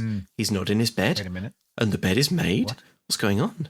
He heads down to the kitchen. He can't believe he finds Fitz here already. He's made breakfast. The signifier of getting your together. That's right, making breakfast. And he's reading Dr. Baxter's books. He's doing the homework. He tells John that he needs his help to turn the school around and make Miss Shine into a great teacher. They say, let's do it. But in school, Dr. V gets on the PA to immediate raucous applause from the students who are still alive. Yeah. He's like, hey, everybody, to the Society of Raiders that now runs the school. He's like, hey, hope the war rig's working good today. I've been thinking. We ride to Bullet Town. We're going to go to Gas Town and then Bullet Town. And if there's time, back to Gas Town. He says he found a school of robots when he arrived, so he told them to question authority. Well, I was wrong. Destroying the old order without replacing it is pointless. Now comes the hard part. No one can tell you what to do, so you've got to do it for yourself, he says. The kids all look confused, drag him out of his office, burn him on a big pyre. One of them mounts his skull on a chain to wear around his neck. He is the new leader. He's a blood bag now. He says, aloha, and then he sits back from the tannoy, having done that. Confident that he has done the best teaching ever. The best ever, yeah. The note I have is that if I was a kid hearing that, I'd be like, okay, fine. But then I wouldn't even be in school to hear it, because you don't even have to go to school. Yeah. You don't have to do anything. All crime is legal. Like, all crime is legal. There's no way I would be like listening to the tannoy, or maybe I would listen to the tannoy to be like, "Oh, cool. What's Dr. V doing now? Does everyone get free cocaine?" But it's probably too late. The school's probably already been walled off, like New York in Escape from New York. It's like a prison island. That there's no way in or out. The president's daughter has gone missing somewhere in this school. We're sending in Snake Plissken to get her out. So that was Fitz's big plan, but that was only step one. Here's step two. He pokes his head through the window of history class where Miss Shine is doing a boring job of teaching about the stock market crash of 29. He takes a huge whiff of her perfume. Yeah. Looks at his blueprints for a skin suit and says soon. Now, here's where John's part of the plan kicks in. He puts up his hand in class and says he has a question. Everyone turns. They can't believe. John Scaduto has a question. I can't believe. He says, the crash we had in the 20s was similar to the crash we had in the 80s, right? So how come we didn't have a depression in the 80s? Miss Shine just stares open-mouthed at him. She can't believe. Well, she says, let's look at the factors in the 20s and jot them down. My note is, sorry, is this the interesting version of her teaching? Let's look at the factors jot them down. Whoa. The assessors can't believe this. They're like, whoa. Whoa, we're jotting down factors now? Noting down things. We're making notes of factors? Are you serious? This is the greatest teaching I've ever seen. We get a musical montage of engaged children asking questions. That obligatory thing happens where desks are moved into a circle. Where it's like, oh my God. I'm sure I had to do that once or twice in school. You'd get a teacher who was like, how about this? My unconventional methods. Let's all move our chairs into a circle and, you just sort of take turns speaking our truth. Yeah. But then you'd spend so long getting the chairs in a circle that it'd be the end of the class. Yeah, and then you'd have to move them all back. And then someone would whip you across the knuckles with a chain. Yeah. But the kids are getting engaged. They're role-playing. They're in Bill Nye's class. Someone says, you've been talking for a week. Show us. In math class, another kid raises their hand. No questions until I finish, says the math teachers. No, says the kid. What is X? And then...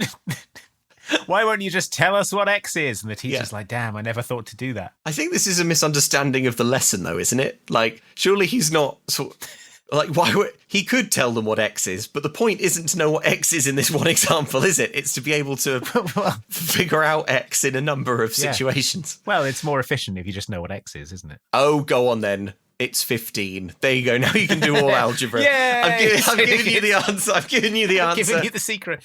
Usually they only tell you that on your last day of university. Yeah. But, you're probably wondering, what was X all this time? It was 15. Of course! Oh my God. I'm kicking myself. Oh my God. So that's why 15 was in the apartment back in chapter 3 of the book. Yeah. This makes sense, actually. Because it was, Oh my God, it was like to read the textbook again, like knowing that X is 15 because it's going to change like the whole way I read it. Yeah, this is what's so good about algebra. It's so replayable. Yeah, like just on the second viewing, it just it really comes alive. It's a completely different textbook on the second go in through. In the very first scene, when someone says, "Hey, 14 plus 1 equals X," now knowing that X equals 15, it's gonna and that was there in chapter 1. Like, they knew what they were doing right from the get-go. Yeah, and he wrote that in the 70s. That's amazing. It's incredible, the foresight. X being 15 is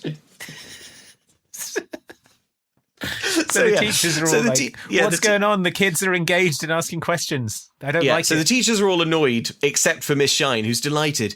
It's working, she says. The students are engaged. She excitedly tells Fitz, who is pleased that everything is on the up, one day before the review committee comes in to give her licence back. I'll need you there, she says to Fitz. Then I'll be there, he says. See you after class behind the dugout, and they make an arrangement to go bang in the dugout. I think so. It's definitely the implication. But pretty gross. Then bad news. A guy approaches. He walks up to Miss Shine. He says, hey, I've got the results back from the search that you wanted done. She's like, oh, right, I forgot I wanted that search because I was so busy falling in love with the real Vernon Baxter. So John arrives at Fitz's office looking for this. So confusing. John arrives at fake Principal Baxter, aka Fitz's office, looking for him. His secretary is on the phone saying, "You're not Dr. Baxter. Stop calling here. We already have 2 Dr. Baxters, you idiot." And then hangs up on him. Yeah. Oh, this weirdo, she says to John, says he's Dr. Baxter and that he's coming here tomorrow to take over the school. Ooh, what a nutcase. Now, I don't think she's taking this seriously enough. I'm the real Dr. Baxter and I'm coming to take over the school. Who was that on the phone? Oh, simply a nutcase saying that he is the principal and that he's coming here to take over the school tomorrow. Yeah. Let's not react. But obviously John panics at this. Yes. He knows that this is true and will happen and he's panicking about it. Yeah. We see Roxanne walk up to Peter's locker to put a flower in it, but poking out of his locker is the edge of a massive cue card.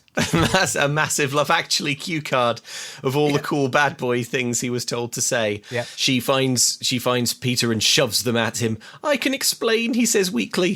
Things go from bad to worse though, because outside the school, Miss Shine walks up to Fitz and slaps him. You're married, she says, outraged. I guess this was what that guy was looking into. I'm not, he says. Mrs. Baxter's in print, she says. You look me right in the eye and tell me I'm not lying. Which is a really confusing way of saying that. But I yes, think it is. She Yeah, means, tell me. She means say you're not lying to me. She said, yeah, she says he should tell her he's not lying. Yes. But the way she delivers this line, she says, you look me right in the eye and tell me I'm not lying. You're not lying. Got me there. Okay. Yeah. Good. Okay. Yeah. As if this film wasn't confusing enough. Yeah. But of course, Fitz cannot look her in the eye and say he's not lying because of course he can't, because even though he wasn't lying about being married, he is actually telling a far more dangerous and illegal lie about being Principal Vernon Baxter. About being the principal of this school when in fact he is a drifter. She says that she'll face the review board tomorrow alone. Don't ever come near me again. And just like that, she strolls away and she's gone. That's right. John comes up and he's like, you didn't tell her? And Fitz says, no, she's right. I'm lying either way. But then John says, there's something else we have to deal with. Oh man, bad to worse. We briefly cut to Principal Hockenberry in illness prison. He's trying to pick his restraints. Yeah. He's been restrained. He's somehow managed to conceal the key to a padlock that's holding him to his bed. He's in some sort of Victorian asylum is the sort of vibe of the place that he's in. Yeah, he's muttering, gotta get Scaduto. It's the only thing that drives him now. He's become the Joker. Yeah. In Fitz's office, they're finally doing the computer thing. John is on the PC. He's deleting the demerits. Fitz says that he took the liberty of adding a few things to Peter's file. A glowing letter from the principal and a recommendation for priority placement. Thanks, Fitz, says Peter, and they shake hands. Yeah. He asks John if he wants anything in his college file. Nah, don't worry about it, says John, because I guess he's not thinking of going to college. They ask Fitz, where will you go now? He says, wherever I can get a ride. And he takes the drumsticks out of a drawer, which, of course, were the big prize for doing all this. Yeah, and he just gives them back. He says, take these sticks, they're yours. No, come on, they're too precious. These $15 sticks. He says, no, you're right. He says, now that I'm the principal of a high school, I can go to the music room and take armfuls. I can order them bulk from Zildjian. Yeah. So before he goes, he says, would you tell Celia, that's Miss Shine, that I'm sorry? And the music goes all sad. Because, of course, remember, listener, that this whole thing is just a big misunderstanding, which is to say she's angry at him for a different, much less bad lie than the one that she should be angry at him for. Yeah. I mean, so many reasons, but yeah. Yeah. We cut to Bill Nye teaching. The kids are all bored. And then he pops down behind a desk and pops back up with a leaf blower. Let's crank this puppy. Come on, he says, and starts blowing papers everywhere. Everyone's like, whoa, radical. I'm learning and I'm engaged. Yeah. In the principal's office, the secretary can't find Fitz anywhere. And she says, the reviewers are already here. The other Dr. Baxter, brackets actor, pops into frame. Reviewers, variety, he says. Continuing to contribute to the plot of this movie. We see a cab pull up. It contains the real Dr. Vernon Baxter. 3 Dr. Baxters! 3 Dr. Bedroom fast. Let's go. It's all happening. Everyone is converging on the same spot for the big climax. Baxter heads for the head office and he's told by the receptionist to have a seat. The real Baxter. Yeah, he's told to have a seat by the receptionist. Outside, Peter approaches Roxanne. He finds her sitting reading on the grass. She grants him 2 minutes to make his case. He says that he messed up, but if he hadn't done what he'd done, would you ever have looked at me twice? Did it ever occur to you, says Roxanne, that I might have liked you for you? Peter says no. My note is that this is not going very well. We cut to... Really accelerating towards the end here. Yeah. John goes to Celia and he says, Dr. Baxter says he's sorry for lying to you. And she's like, whoa, he told you that we were doing it? He told you and we were he's banging? Like, yeah, I kind of sort of knew. Is it kinda all knew. over the school? She says, did he tell you about his wife? He doesn't have a wife, says John. And then he goes on to explain it all. I see. So is it all over the school? Did he tell you about his wife, too? No, he doesn't have a wife. Really? Well, then who's Mrs. Baxter married to? Well, Dr. Baxter, but You just said Dr. Baxter doesn't have a wife. No, I said Fitz doesn't have a wife. Fitz? Who's Fitz? Oh, dear. Oh, Look, dear. Fitz really cares for you. Oh, dear. Look, I just wanted to let you know. Oh, dear. He's gone. He's gone. Where did he go? I don't know. Well, I have to go. Are you ready for us, Miss Shine? That's right, Miss Shine. You haven't been kissing a married man after all. You've been kissing a sort of... You've been kissing a lying drifter. A lying drifter who's been impersonating a teacher as a favour for some kids in exchange for drumsticks. That's who you've been kissing and banging in the dugout. So actually, I think you'll find it's much worse.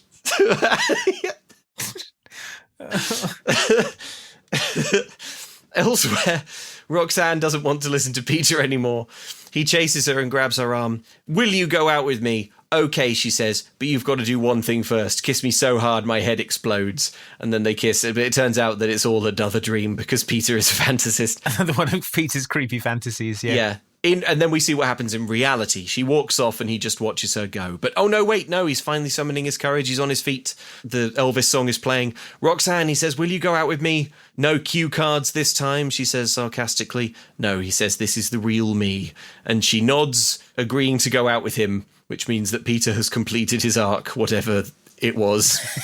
Exactly. I guess learning to be more... Fantasizing about kissing a girl until it happened in real life. Learning to be an impulsive bad boy, I think. Yeah. Meanwhile... We cut to the teaching review board. Celia begins to teach nervously and badly. John is in the class and raises his hand. I was thinking of what you taught me yesterday. I'm a student more interested in baseball than the free market, but you really got me interested in the subject, he says unconvincingly. Yeah. The board all sort of nod impressedly and write down notes. Yeah, he's like, I'm more interested in baseball than the social effects of the free market. And the assessors are like, wow. That's amazing. It couldn't sound more like he's a plant. Yeah, it's the Mr. Burns, your campaign has the momentum of a runaway freight train thing. But they're all convinced by it for some reason, so... Yeah. So that's fine. The real Baxter, meanwhile, is tired of being ignored, so he gets up and walks out into the hallway. But what's this? Bill Nye has built a hovercraft out of leaf blowers and is hovering. He's like drifting it round the hall. He's like drifting it round corners and sort of crashing into lockers and careening around, running over students. Yeah, he's followed by hordes of edutained children who are finding new and engaging ways to learn. Cut to sorry, not the porking lot. That's the dugout. Cut to the parking lot. A badly wounded Hockenberry exits his car. His leg is in a cast. He's still sort of infectiously rashy and red, but he's made his escape again. We briefly see that the real Dr. Baxter is now riding around on Bill Nye's fabulous fab-traption hovercraft. Yeah, the contrabulous fab-traption of Bill Nye, the science guy. Yeah. In the office, the sort of head office, the assessors tell Miss Shine that everything went well, so she's going to get to be a teacher again. But then, shock, in staggers Hockenberry, wounded, bleeding, deranged. He yells that the principal is a fraud. He says that he's a drifter paid by John Scaduto to doctor records, and Miss Shine was in on it and paid off with the opportunity to get this review. She protests. This is, after all, merely a half-truth. Yeah. The other Dr. Baxter, brackets actor, comes in. Yeah. And he's like, here he is. And he's like, no, I'm not the principal. I'm the student counsellor. I know it's a confusing setup, but this is where we're at this point in the film.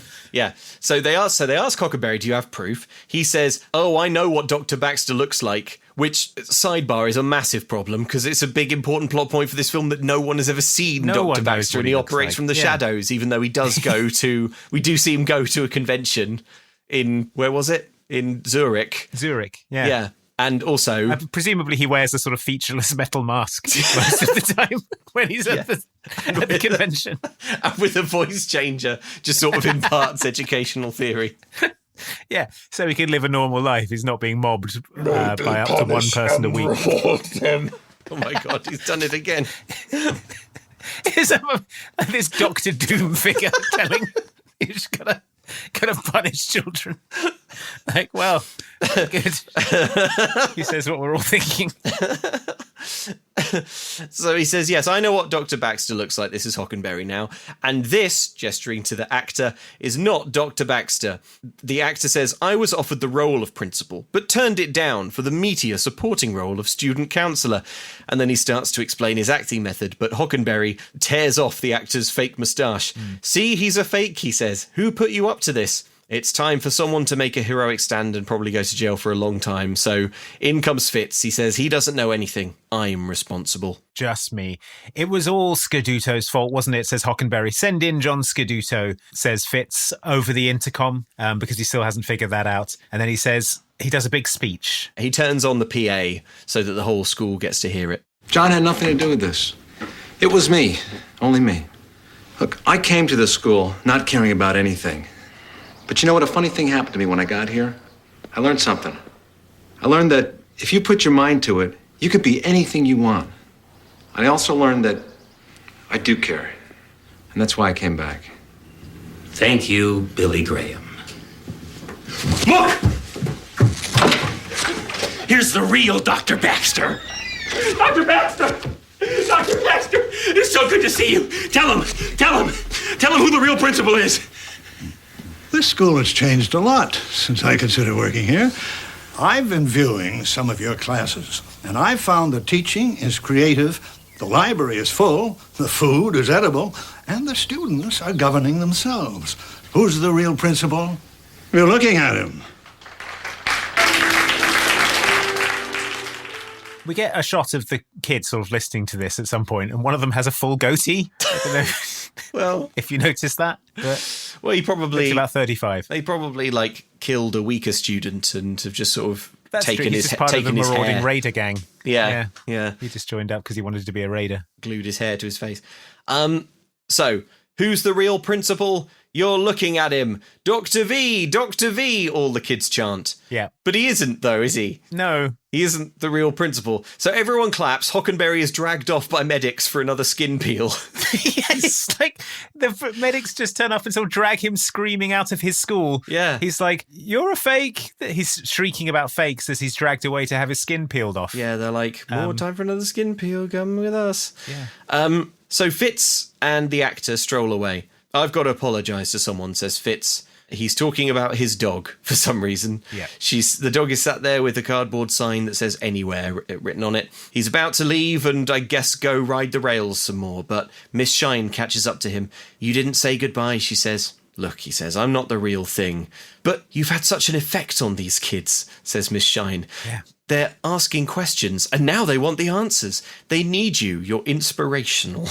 Fitz, sign this, says John, who walks up and hands him a piece of paper. He signs it without reading it. You just recommended me to the University of Washington, he says. I'm going to spend Grandma's check and see how I get on. Wow. Thanks, it's been fun. And then he bikes off and out of the movie. Yep. We see Roxanne and Peter roar past on a scooter. Is this a happy ending? I don't know. Okay, well, let's get to the actual ending, because we've only got one more line. Well, says Miss Shine, we still need a principal. My note is, no, they don't. They have at least two. They have a principal. She extends a hand to shake, and he does his old move, which is taking his hand for a handshake and then pulling in for a passionate mouth kiss. In pro wrestling, they call this a ripcord, when you grab someone's hand and sort of pull them in for a move. That's what he does here. It's like Okada doing the Rainmaker. He just sort of pulls her in close, kisses her hard on the face. So, and then the movie ends with Mark Mothersbaugh's "I Can't Help Falling in Love with You" song. So I don't. So say you had a kid at this school. Yeah. Like next PTA meeting, you're like, I can't help but notice that the principal is now this sort of lying drifter. Yes. Who's abandoned all rules. Yeah. And well, what he did was he made all crime legal, but then it imperiled the job of the woman he was trying to bang. So the one he keeps having sex with in the dugout in front of all the kids can see. I mean, which sidebar is itself a sacking offence? But let's come back to the fact that he made crime legal. So then to sort of save her career, he made crime illegal again. Yeah. And the kids were sort of into that. They were asking questions and were kind of engaged. Yeah. I mean, it's only been literally one day, so there's no way of knowing if this will be reflected in test scores in any way. Yeah. Also, there are loads of schools that do this, but we specifically sent our children to this private school because we wanted a stern military academy vibe. The school at the beginning of the movie is exactly as it was advertised to the parents who have paid fees to send their children to this school because they don't want a relaxed teaching environment for their children. Is that right? Do children learn better in a relaxed teaching environment? Probably. But that's not the point, is it? The point also, you can't just be the principal because one of the teachers is like, I think you're good at it. Yeah. You have to... He hasn't had his checks. A lot of the other teachers don't think that he's good at it. Yeah, and they haven't done a criminal record check. He may no background check. I mean, we don't know why he's a drifter. Maybe he accidentally killed someone. Maybe he on in purpose his old killed job, but someone. he had to flee. Yeah, maybe. I mean, when they say we need a principal, I think we have to assume that the real Vernon Baxter didn't want the job, and Principal Hockenberry has died of his injuries in the hospital. Well, of course, the real Vernon Baxter doesn't want the job because he was only ever going to do it on a temporary basis while Hockenberry recovered. He's a jobbing academic. He's traveling to Zurich. He's doing conferences. Yeah. He lives in LA. They say we need a principal, so I assume that Hockenberry has died of having his skin peeled off one too many times, like probably, in Hellraiser.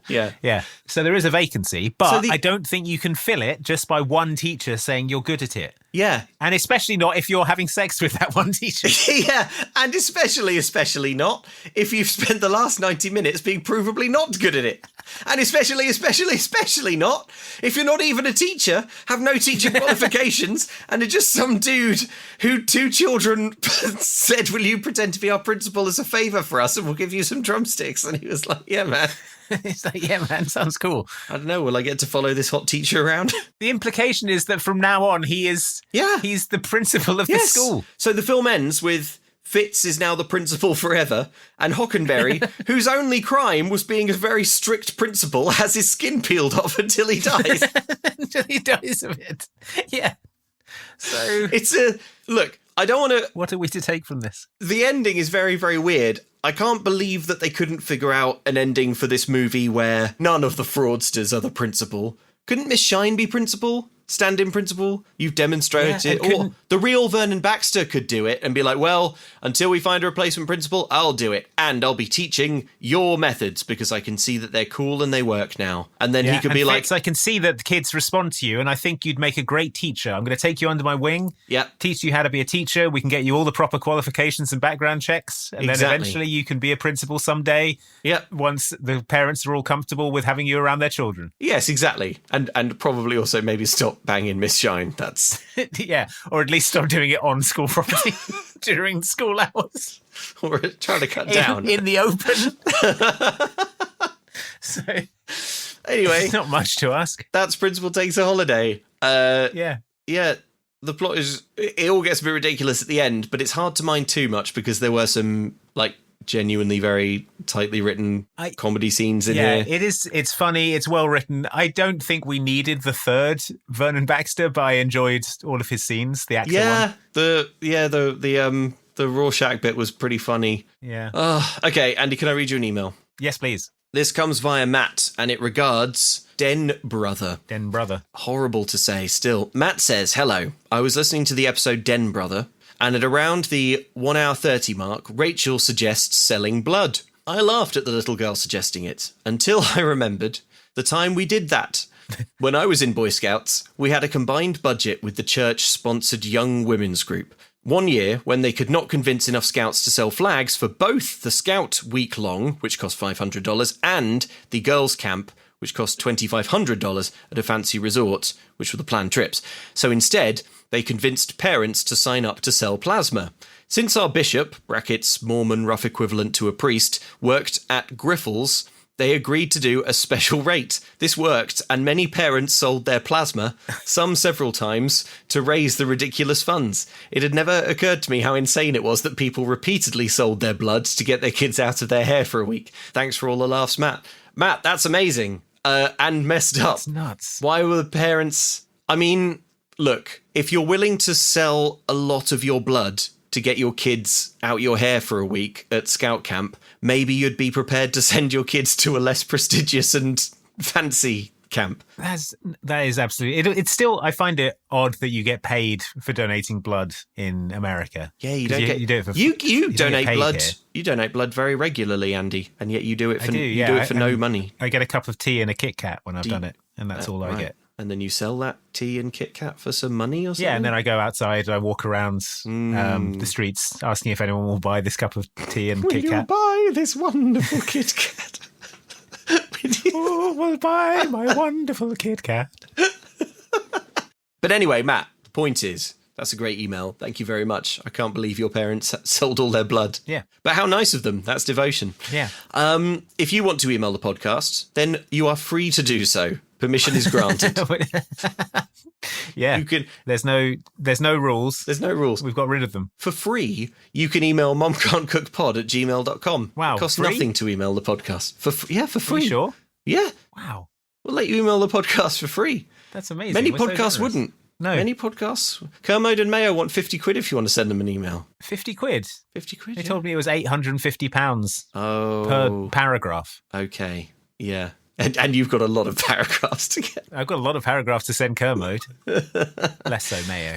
Okay. But, so we've got merch. Yeah. Oh, yeah, we got merch. Did I tell you about that? Yeah. You can go to momcan'tcookmerch.com. Yes. The new URL. Mm-hmm. And if you go there, you can see separate UK and US based stores. That's right. So you only have to pay shipping that is normal and not insane. Gives you a bit more control. We've got new tie-dye designs. I've got a lovely tie-dyed Why Did They Give Up Their Hands just come in, which is a delight. The dad shattering dunk design is up there now. Luke's wearing one right now. I can see it on the camera right now. It looks dad's shattering so dunk good. shirt. It looks amazing. It's comfy and premium. It's a comfort fit. So yeah, check it out. Also, if you want more Mum Can't Cook and you don't want to wait a fortnight for us to get to the next movie, then don't wait. Go to patreon.com/extra helpings and dig in to a great big steaming vat of bonus podcasts. Yeah, we're recapping the Disney Channel original TV series So Weird. And folks, it's gotten good again because Bronk drank some liquid he found in a mummy sarcophagus in the most recent episode. And if you want to hear us talk about that, yeah, the only way you can do that is by going to patreon.com/extra helpings. If you want to find out who Bronk is and whether the character is really called Bronk, the only way to do it is to go to patreon.com/extra helpings. Yeah, or perhaps you're wondering why he drank a strange white liquid he found in a mummy sarcophagus. Well, the only way to find out is by going to patreon.com/extra helpings. Don't promise an answer to that because we don't have one. Andy, what film will we do next? Oh, great question, Luke. I'm so excited to bring you the next film that we will be doing on the podcast. Mm-hmm. And that is 2009's Hatching Pete. That's right. Hatching Pete. That's right. This Disney Channel original movie from 2009 concerns Pete, a shy young man who has a best friend, Cletus, who is the complete opposite. Right. However, Pete's life changes after Cletus requests him don his chicken suit and be the school mascot. Okay, that's it. Right. Okay, it's about a kid being a mascot. Cool, love it. Yep. We're sticking with high school drama, folks. But Cletus.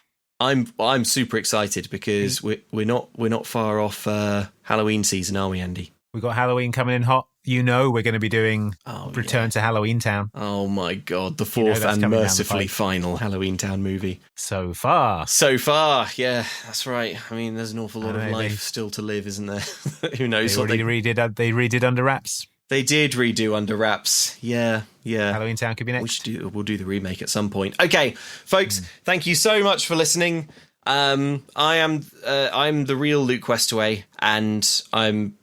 Hey, wait, what's this? What's this? Medics. Hello. Medics have come in. Hello, it's me. Oh, hello. I've been sent over from the Podcasting Academy. Yes, was that what we said?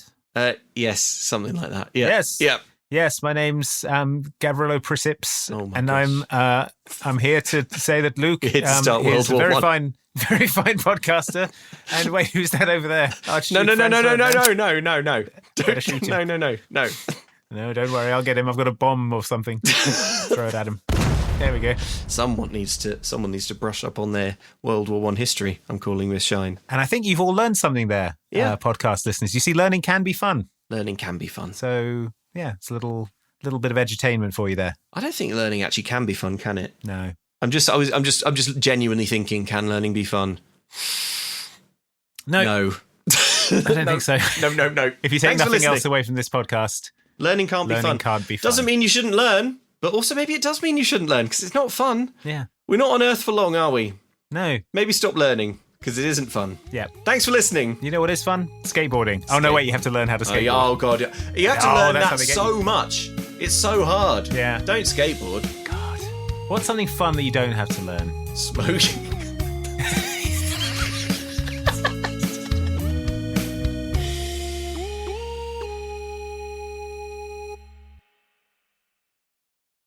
Hey Luke, how's it going? Oh, not too bad, thanks. Just another day being a bad boy. Yeah, it's pretty tiring being a bad boy here at the Mum Can't Cook High School. But I think we're in a pretty good position because we managed to find all of those drifters who we've replaced all of the authority figures in our lives with. That's right. I think things are going to be pretty clear sailing from here on out. For example, I rounded up the group of Michael Olsen, Jack Fabian, Adam Cuddy Routh, Now This Is Podcasting, Keith Hall, Christoph, Anna Petahova, and Hef. They're all going to be taking the place of my driving instructor, who you remember was impaled on a big pole. Oh yeah. During my last driving lesson. So I've got them to sub in for me, pretend to be my driving instructor. They're going to pass me and not get impaled if I drive into a big pole. Well, meanwhile, I've got Carl Cleve, Quinnis Teething, Jonathan 420, Danny Bowyer, Danny Ward, Homemade Mask, Hive Mother Ingrid, and Jambo number 5 replacing those librarians. Oh. The librarians never let me do what I want in the library. They're always shushing me, but luckily, ever since the librarians there got in a storm of paper cuts and put in intensive paper cut care, they're gonna these stand-in librarians are gonna let me do whatever I want. Great, let me wee on the books. Okay, I was gonna suggest taking out I want to wee on the books. You want to wee? I'm gonna do it now. Right, do it quick before our editor adds a sound effect. Move on. The next group: Adam Meany, Paul Stokes, Louise Lola, Tim Craven, The Best of Rue left hours ago, Chris Pryor, Shane Ente, and Jeebus Piers-Jones. They will be taking over from my guitar teacher, who, as you know, the string snapped and got in his eye. Oh yeah, very nasty injury. Yeah. But they're going to be teaching me the forbidden notes, the Devil's Third. Sweet. I'll be learning this week. So watch out. There's going to be some extremely sinister guitar music coming from the music room. Fantastic. Nurse Jake, Sarah Mattix, Paul Murphy 85, Mike Kavanagh, Paul Stevens, Purple Disarray, Cole Mastro, and Elizabeth will be taking over from the lollipop ladies around where I live. They are all together too strict. They won't let me drive my car as fast as I like while children are crossing. But these new ones have no regard for human life. Have no regard for human life. That's why that's why I enlisted them. Hopefully they won't go on some kind of arc where at the end of the arc they realise that actually human life is precious and they won't let me drive my car as fast as I want all over the place. Well, I was out in the woods at lunch and I stumbled across the camp of Alan St. George, Saz Thompson, Clint Hannah Lopez, Ry Medema, Big Money, Z-Man, Will Pohoretsky and Philip Stevens. They are going to be filling in for my Spanish teacher, who, as you know, had a very Spanish accident. They fell down the Spanish steps, which are in Italy, but it's still very Spanish. It makes sense because it's how you get to Spain. Yeah, exactly. But they're filling in, and they're going to teach me all the Spanish that they won't teach you in your regular class. Ooh. So I'm going to learn how to say things like, I've released the prisoners and now I've come for you. That sounds good. Sí, he dejado en libertad los prisioneros y ahora vengo por ti. Wow, they're doing a good job. Yeah, awesome. That's good stuff. Okay. All right, well, meanwhile, I've got Smash, Savannah, Burger Boys and Girls, Security James, Who Needs to Sleep, Book Monster, Autumn Holloway, Ben from Finance, Adam Steele and Tilly Everoa standing in for that annoying barista in my coffee shop who always charges me 20p extra for oat milk. What? I think that's outrageous, and that's why I was glad when he was scalded so badly when a load of steam went into his eyes and steamed his brain. So now I will be paying no extra for oat milk. God, I hope they don't go on some kind of arc where at the end they realise it's right to charge me 20p for oat milk. Well, definitely not going on an arc will be Andrew the Osteogent, Will Thomas, Crescentia Che, Cara Dennison, Angel Beat, Brandon Plesh, Prince Reynard, and Sir Sagramore's baby knife. Oh, God. Who will be taking over from my supervisor at work, who had a very unfortunate accident at work. He fell in the photocopier. Oh, yeah. Got photocopied senseless. Oh, no. And now my performance review next week will be done by these folks, who I'm assured are going to overlook how much of the free milk in the fridge I take home with me. And how many photocopier-related deaths there are in your workplace. Yeah, it's more than you'd expect, I think. Yeah. Meanwhile, Mordenkainen's Tiny Pepperface, Matt S., Simon Gansel, Chase Baker, Lord of the Salt Doctrine, Duchess, E.T. and Ash. I've got them taking over from the guy who normally does my Netflix algorithm. They're sort of breaking down the rules, going to make it so that no longer do I have to endure a load of, boring sort of true crime documentaries and sad art films. It's now going to be all anime with cool robots and stuff.